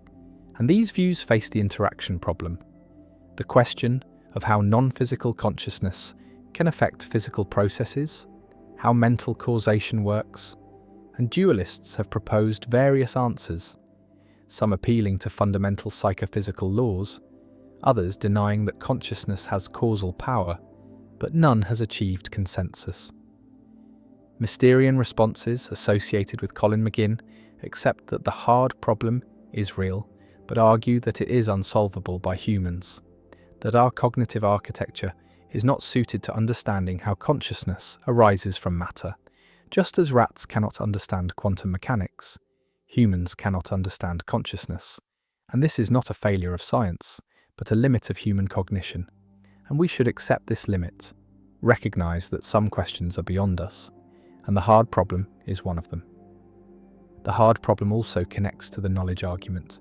To Mary, the colour scientist who knows all physical facts about colour but has never seen colour, and when she finally sees red for the first time, she learns something new, learns what red looks like, and this suggests that physical knowledge does not exhaust knowledge about consciousness, that there are facts about subjective experience that are not physical facts, and this supports the view that consciousness is not reducible to physical processes, that the hard problem is real. The neuroscientist continues mapping neurons, continues discovering mechanisms, and the scientific progress is real, is impressive, reveals extraordinary complexity in how brains process information. But the hard problem remains, the question of why this processing feels like anything, why there is an inner light, why we are not zombies, and Chalmers's challenge persists, unsolved, perhaps unsolvable, a permanent limit on scientific explanation, or perhaps a confusion that will dissolve with better understanding. And philosophers and scientists continue to debate, continue to propose theories, continue to argue about whether consciousness is physical or non-physical, reducible or irreducible, explicable or mysterious, and the hard problem endures as one of the central problems in philosophy of mind, a problem that touches on the nature of reality, on the relationship between mind and matter, on what we are and what it means to be conscious. And the problem remains hard, stubbornly resistant to solution, a gap that knowledge does not seem to close, an explanatory challenge that persists despite centuries of reflection and decades of neuroscience, and consciousness continues to feel mysterious, continues to seem like something that physics cannot capture. And the hard problem stands as a monument to this mystery, a permanent reminder that subjective experience, the felt quality of mental life, resists reduction to objective physical processes, and whether this resistance reflects a genuine metaphysical divide or merely our current conceptual limitations remains one of philosophy's deepest and most difficult questions. The frozen time paradox. Time flows, or so it seems, carrying events from past to present to future in an unbroken stream. Yet what if time could stop? What if every process in the universe froze for a moment, or an hour, or 1,000 years, and then resumed exactly as it was? Would anyone notice? Could anyone notice?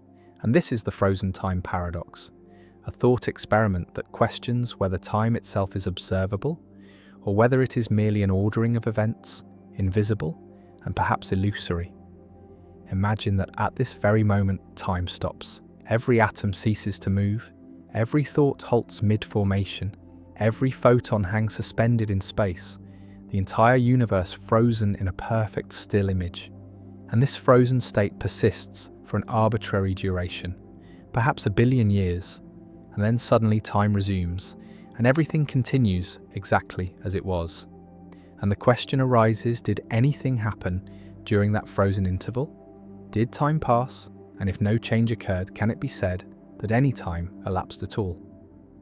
The paradox strikes at the relationship between time and change, suggesting that time without change is meaningless or undetectable, that the passage of time is defined by the occurrence of events, and that if nothing changes, then nothing distinguishes one moment from another, and so the frozen interval, no matter how long, is equivalent to no interval at all. Aristotle grappled with this issue, arguing that time is the measure of change, that time does not exist independently of the processes it measures, and that without motion or change there can be no time. And this view suggests that the frozen time scenario is not a case of time continuing without change, but rather a case of time ceasing to exist during the frozen period. Others, particularly those who embrace the block universe view, argue that time is an independent dimension of space-time, that it exists whether or not anything changes within it, that the frozen interval would be a real extension of time, even if no events occurred within it. Though this raises the question of how such an interval could ever be detected or have any physical meaning.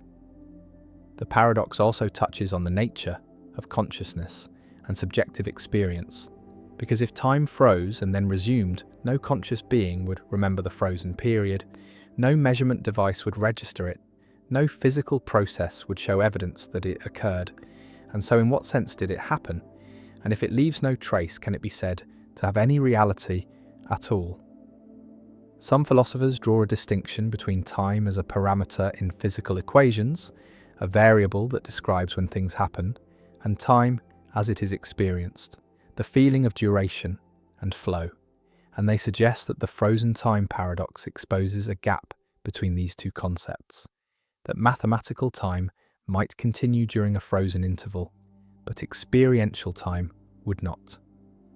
The paradox connects to debates about the reality of time, whether time is fundamental or emergent, whether it is a feature of the universe or a feature of how we perceive the universe, and whether the flow of time, the sense that the present moment is moving forward, is an objective fact or a subjective illusion created by consciousness. Quantum mechanics adds another layer to the puzzle, because at the quantum level, the concept of time becomes strange. Entangled states do not evolve smoothly, but exist in superposition until measured. And some interpretations suggest that time emerges from quantum correlations rather than being a fundamental aspect of reality. The frozen time paradox forces confrontation with the question of what time is, whether it is possible for time to exist without change, whether duration has meaning in the absence of events, and whether the universe could be paused and unpaused without anyone ever knowing, without any physical consequence, and if such a scenario is indistinguishable from time continuing normally, then perhaps the question itself is meaningless, a pseudo-problem that arises from thinking about time as if it were a substance that flows rather than a dimension that orders. And yet the intuition remains that time is real, that it passes, that moments follow one another, and the paradox lingers as a reminder that even this most basic aspect of existence, the passage of time, is far from fully understood. The hedonistic paradox: why chasing happiness makes you miserable. Happiness is what everyone wants, pleasure and contentment and satisfaction, the good feelings that make life worth living, and hedonism is the philosophy that says pleasure is the highest good, that we should pursue happiness and avoid pain, that maximizing pleasant experiences is the rational goal of life. And this seems straightforward, seems like obvious common sense. Who would argue against seeking happiness? And yet a strange paradox emerges. The more directly you pursue happiness, the more it eludes you. The more you focus on your own pleasure, the less pleasure you actually experience. And this is the hedonistic paradox, also called the paradox of hedonism, first articulated clearly by philosopher Henry Sidgwick in the 19th century and echoed by thinkers from ancient Stoics to modern psychologists.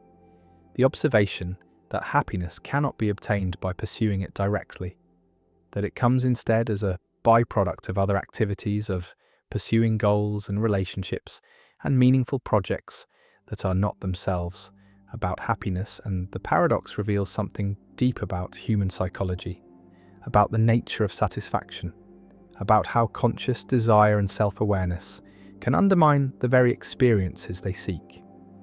Imagine someone who decides to maximize their happiness, who reads books about pleasure, who measures their mood constantly, who makes decisions based purely on what will bring the most immediate satisfaction, choosing activities because they are supposed to be fun, spending time with people because those people are supposed to make them happy, eating foods because they are supposed to taste good. And this person is completely focused on their own hedonic state, monitoring their feelings, evaluating whether each moment is bringing sufficient pleasure. And paradoxically, this constant self-monitoring and evaluation interferes with enjoyment, prevents immersion, creates anxiety about whether happiness is being achieved. And the person finds that despite optimizing for pleasure, they feel less satisfied than when they were not trying so hard, when they were engaged in activities for their own sake, rather than as means to happiness. The paradox operates through several mechanisms. One is self-consciousness. When you're focused on your own experience, watching yourself to see if you're happy, you cannot be fully present in the moment, cannot lose yourself in an activity. And this divided attention, this standing outside yourself observing, prevents the flow states and deep engagement that actually produce lasting satisfaction. Like trying to fall asleep by focusing intently on falling asleep, the effort itself becomes an obstacle, creates tension that prevents the desired state. And the same applies to pleasure. The monitoring prevents the experience. Another mechanism is adaptation and expectation.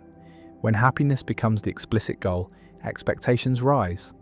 And when expectations rise, satisfaction falls. Because satisfaction depends not just on absolute pleasure, but on the gap between expectation and reality. And someone who expects to be happy all the time, who demands high levels of pleasure, will be disappointed by ordinary experiences that might have been satisfying without the inflated expectations. And so the pursuit of happiness creates conditions that make happiness harder to achieve. A third mechanism involves meaning and purpose, because the activities that produce the deepest and most lasting satisfaction are often those pursued for reasons other than pleasure, work that feels meaningful, relationships built on genuine care rather than instrumental benefit, creative projects undertaken for their own sake, struggles and challenges that are difficult but worthwhile. And these activities produce satisfaction precisely because they are not aimed at happiness, because they involve commitment to something beyond the self. And when happiness becomes the goal, these activities lose their meaning, become merely instruments for feeling good, and the meaning drains away, and with it the satisfaction. Visualize a person at a party who is there solely to have a good time, who evaluates every conversation by whether it is making them happy, who moves from group to group seeking the optimal pleasure, and compare this to someone who is genuinely interested in the people they meet, who engages with conversations because the topics matter, who is fully present rather than constantly evaluating. And the second person, paradoxically, has a better time, experiences more pleasure, not because they were aiming for it, but because they were aiming at something else, at connection, at understanding, at engagement. The ancient Stoics recognized this paradox, argued that pursuing pleasure directly leads to disappointment and suffering, that the wise person should instead focus on virtue, on living according to nature, on accepting what happens with equanimity. And happiness emerges as a consequence of wisdom and virtue rather than as a direct goal. And the Stoics were hedonism's critics, argued that pleasure is too unreliable, too fleeting, too dependent on external circumstances to be a good foundation for life. And the hedonistic paradox supports this critique, shows that even on hedonism's own terms, even accepting that pleasure is what we ultimately want, the direct pursuit of pleasure is self-defeating.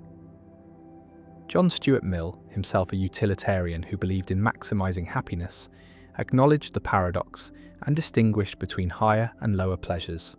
suggesting that the deepest satisfaction comes from intellectual and moral activities rather than from sensory gratification, and that a life spent chasing immediate sensory pleasure is less happy than a life devoted to knowledge, virtue, and meaningful relationships, even if the latter involves more difficulty and occasional pain. Modern psychology has confirmed the hedonistic paradox. Through empirical research, studies show that people who explicitly prioritize happiness report lower life satisfaction than those who prioritize other values like meaning, relationships, or personal growth.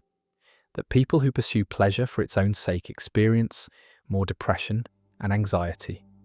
That flow states and peak experiences occur when people are absorbed in challenging activities, not when they are relaxing or seeking pleasure directly, and that the happiest societies are not those where people pursue individual happiness most intensely, but those where people are embedded in strong communities and engaged in collective projects that transcend individual pleasure.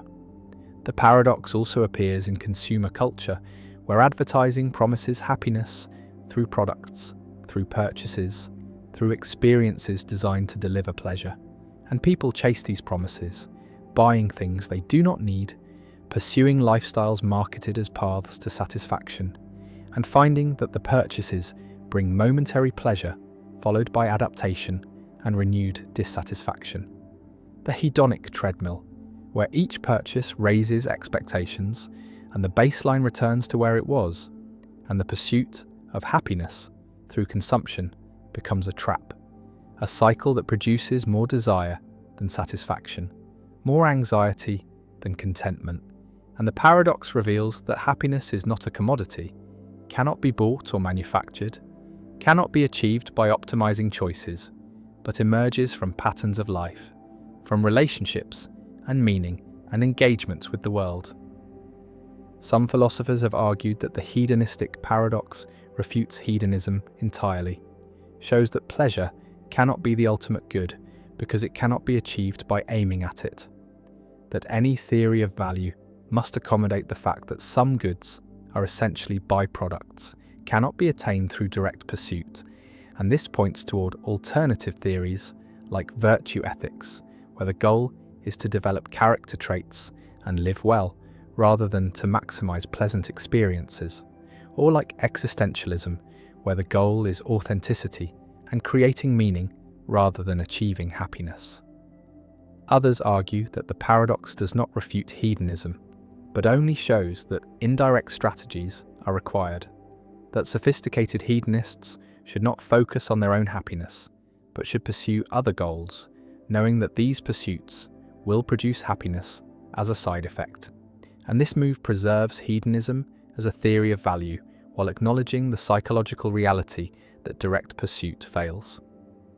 The person sits alone, measuring their happiness on a scale from 1 to 10, recording their mood, planning activities to maximize pleasure, and the numbers are disappointing, the satisfaction elusive, and slowly the realization dawns that the pursuit itself is the problem, that happiness was never meant to be a target but a byproduct, that the good life is not found by seeking it but by living it, by engaging with the world, by caring about things beyond oneself, by accepting that some suffering is inevitable and some pleasures are fleeting, and that meaning is more important than happiness anyway.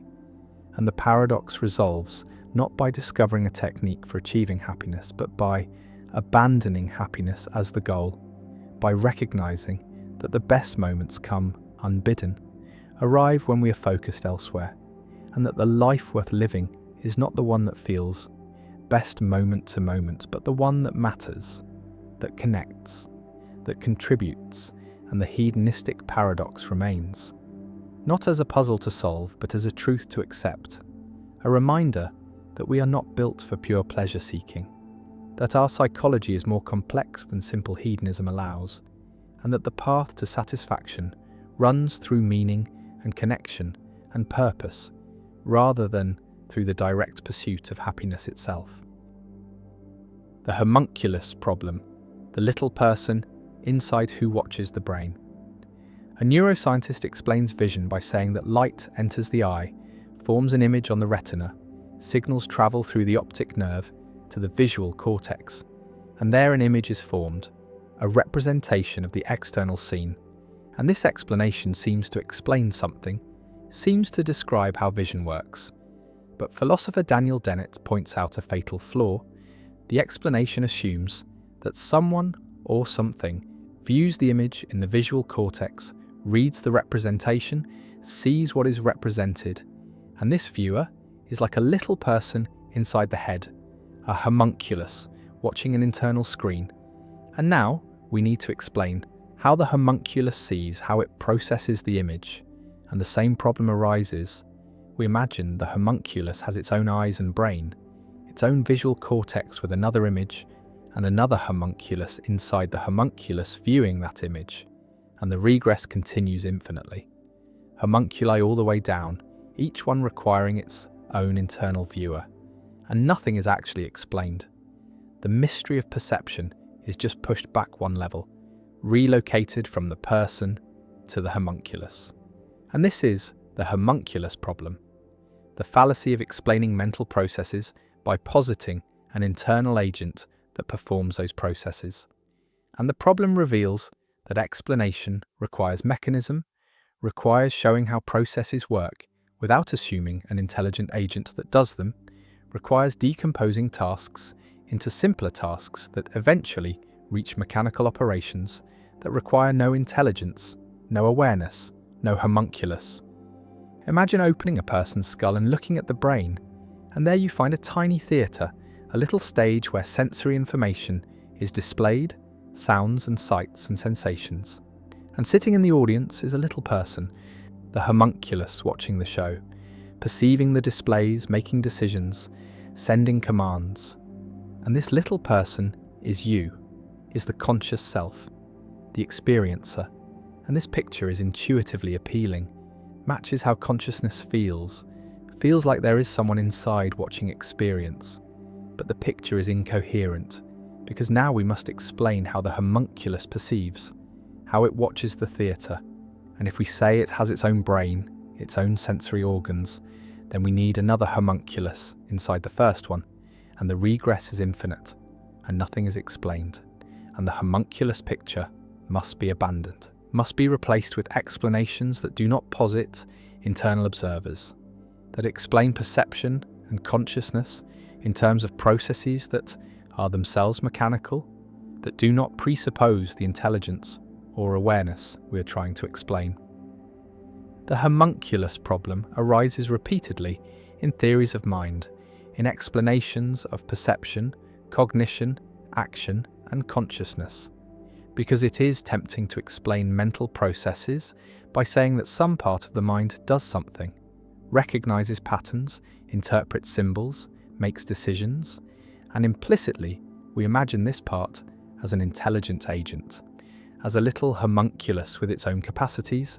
But this merely relocates the problem, does not solve it, and genuine explanation requires decomposing intelligent processes into non-intelligent mechanisms, showing how intelligence emerges from non-intelligent parts, how mind arises from matter that is not itself minded. Visualize the solution to the homunculus problem as building intelligence from the bottom up, starting with simple mechanical processes that require no intelligence, reflexes, stimulus-response pairs, basic computations, and combining these processes into more complex systems, and these systems into still more complex systems.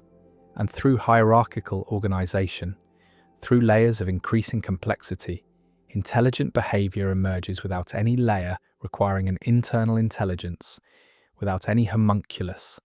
And this is how cognitive science and neuroscience proceed, explain perception, not as viewing internal images, but as processing information through stages, each stage performing simple transformations, and consciousness emerges from the whole process, from the organization of these transformations, not from any single component that views or experiences or decides.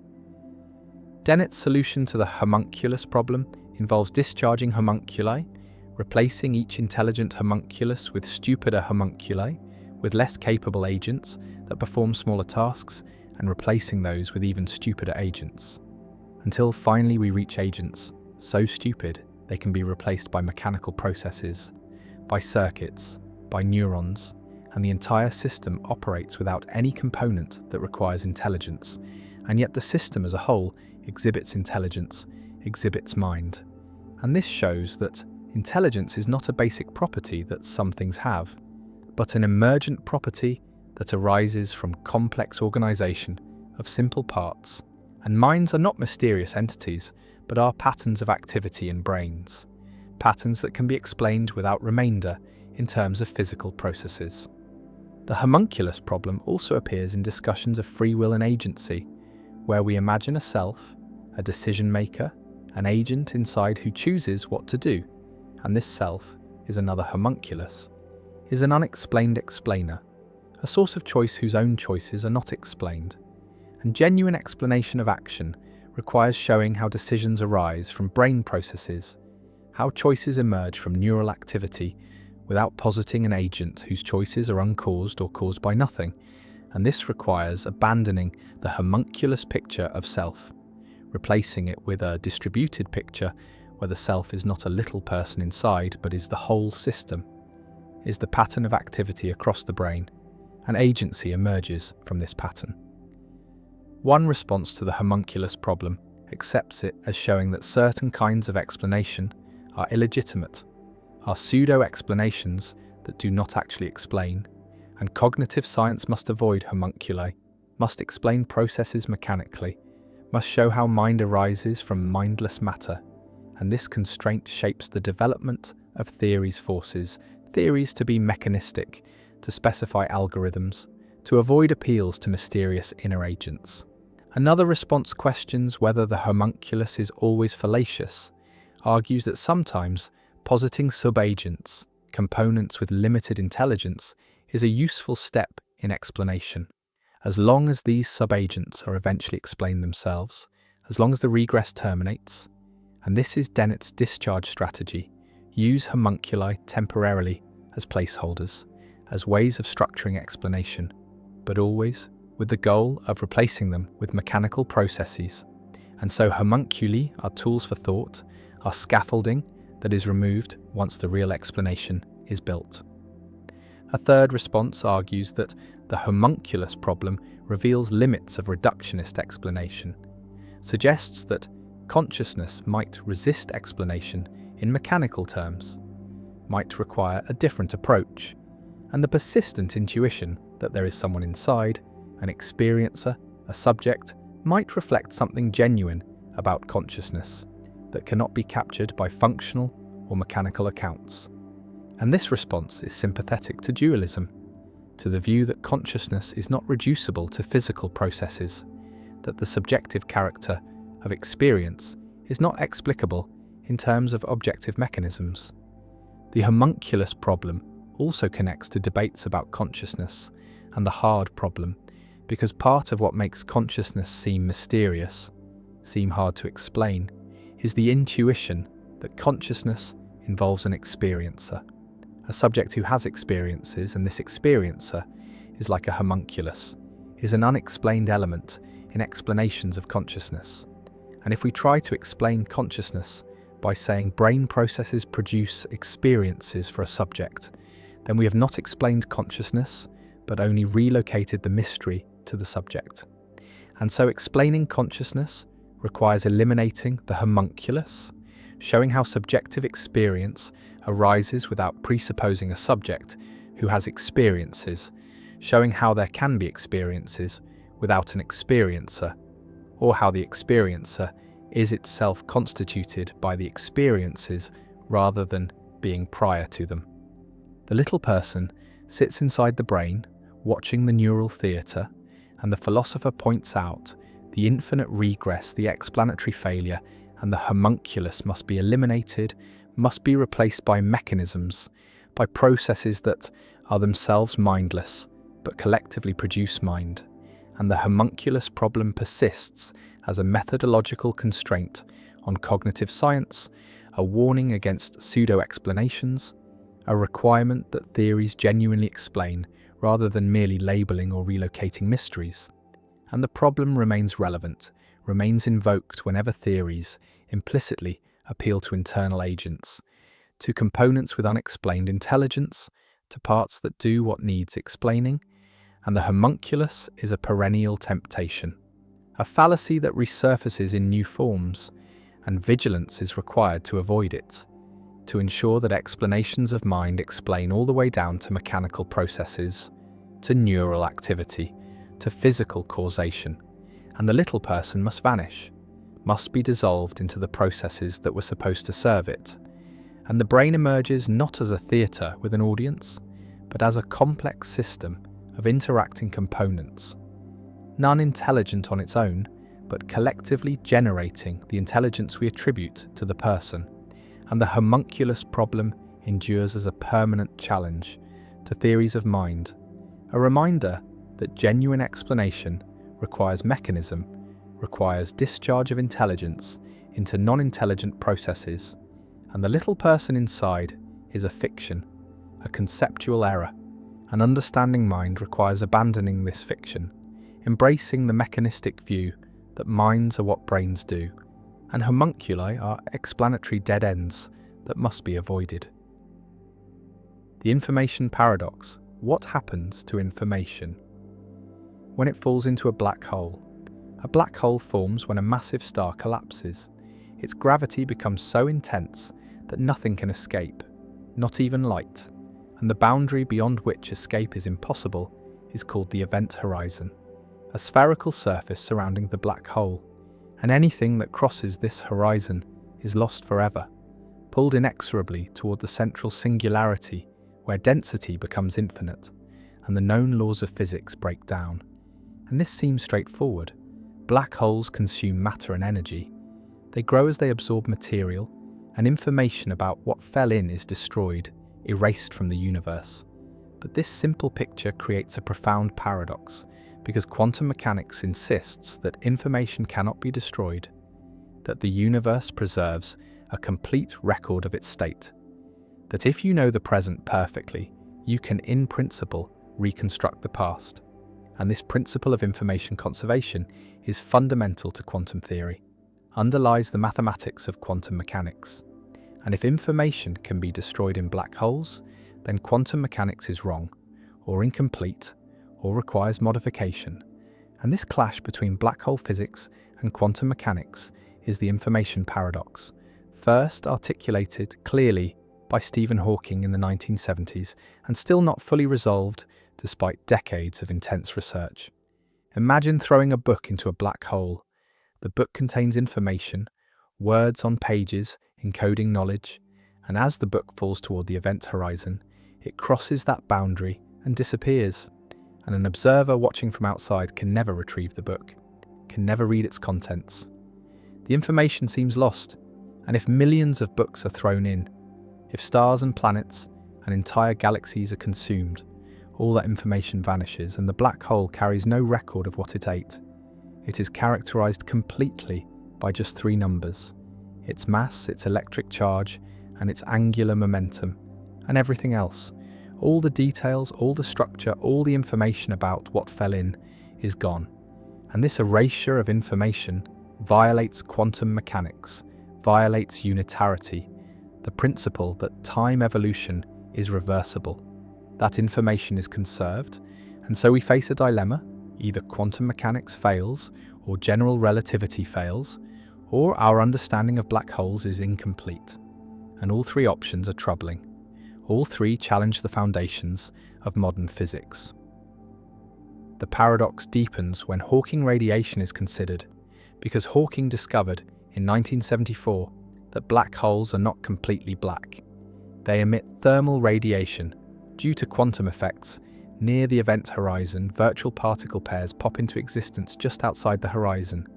One particle falls in and the other escapes, and this process causes the black hole to slowly evaporate, to lose mass over time, radiating energy into space, and eventually, after an immensely long time, the black hole evaporates completely, disappearing in a final burst of radiation, And the question arises, what happens to the information that fell in? Does it emerge in the Hawking radiation, encoded somehow in the particles that escape, or is it destroyed when the black hole evaporates? And Hawking initially argued that information is lost, that the radiation is purely thermal, completely random, carrying no information about what fell in. And this conclusion shocked the physics community, contradicted quantum mechanics, and triggered a debate that has lasted decades. Visualize the black hole evaporating, slowly shrinking as it radiates, and the radiation escaping as a stream of particles, photons, and other quanta. And these particles are hot, thermal, their properties determined by the black hole's temperature, and temperature is statistical, depends only on energy, not on the details of what produced the radiation. And so the Hawking radiation seems to carry no information about the book that fell in, about the stars that were consumed, about the specific configuration of matter that formed the black hole. And if the radiation carries no information, then when the black hole evaporates completely, when the last bit of mass is radiated away and the black hole vanishes, the information is gone, erased from the universe, and quantum mechanics is violated. And this is Hawking's original conclusion: information is lost. And this creates the paradox. Many physicists rejected this conclusion, argued that information must somehow be preserved, that the radiation must carry subtle correlations, quantum entanglements that encode the information in ways that are not obvious, that appear thermal locally but contain hidden structure globally. And this view, that information is preserved, requires that the Hawking radiation is not purely thermal but contains incredibly subtle quantum correlations that encode everything that fell in. And these correlations would be fantastically complex, impossible to detect in practice, but they must exist to preserve unitarity, to maintain consistency with quantum mechanics. And this led to proposals about how information might escape, perhaps through quantum corrections to Hawking's calculation, perhaps through the interior structure of black holes being more complex than classical general relativity suggests, perhaps through the holographic principle, which says that all information in a region of space can be encoded on its boundary. And so information that falls into a black hole is actually stored on the event horizon, not lost inside, and gradually released as the black hole evaporates.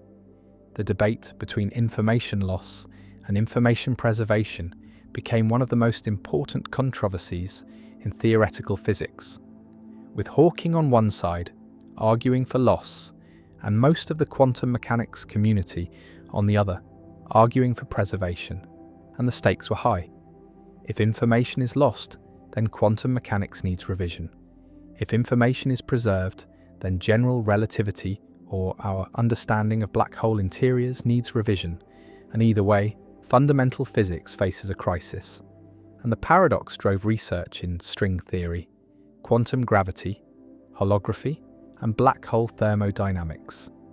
And gradually, a consensus emerged that information is probably preserved, that Hawking radiation is not purely thermal, but carries information in subtle quantum correlations, though the details of how this works remain contentious and incomplete.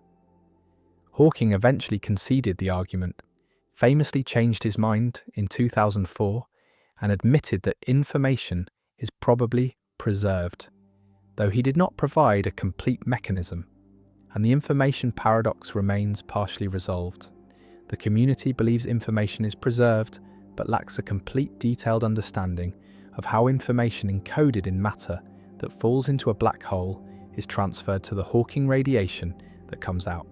And this question touches on the deepest issues in quantum gravity, on the unification of general relativity and quantum mechanics, on the nature of space-time at the Planck scale, and on the limits of what can be known about the interior of black holes. And the paradox endures as a driving force in theoretical physics, a puzzle that has inspired new ideas, new mathematics, new ways of thinking about space and time and information. The book falls across the horizon, its pages fluttering its words disappearing, and the black hole absorbs it, grows slightly more massive, and eventually the black hole evaporates.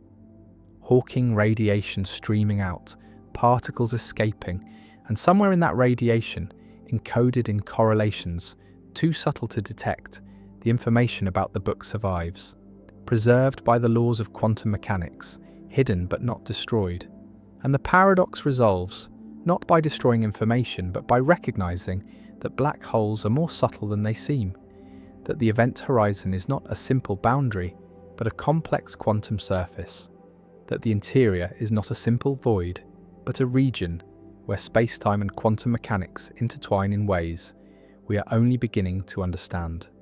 And the information paradox remains, solved in principle, but not in detail, a monument to the challenge of reconciling quantum mechanics and gravity, and a reminder that black holes, mysterious and powerful, continue to teach us about the fundamental nature of reality, about the limits of our theories, and about the deep connections between information, entropy, and the structure of space-time.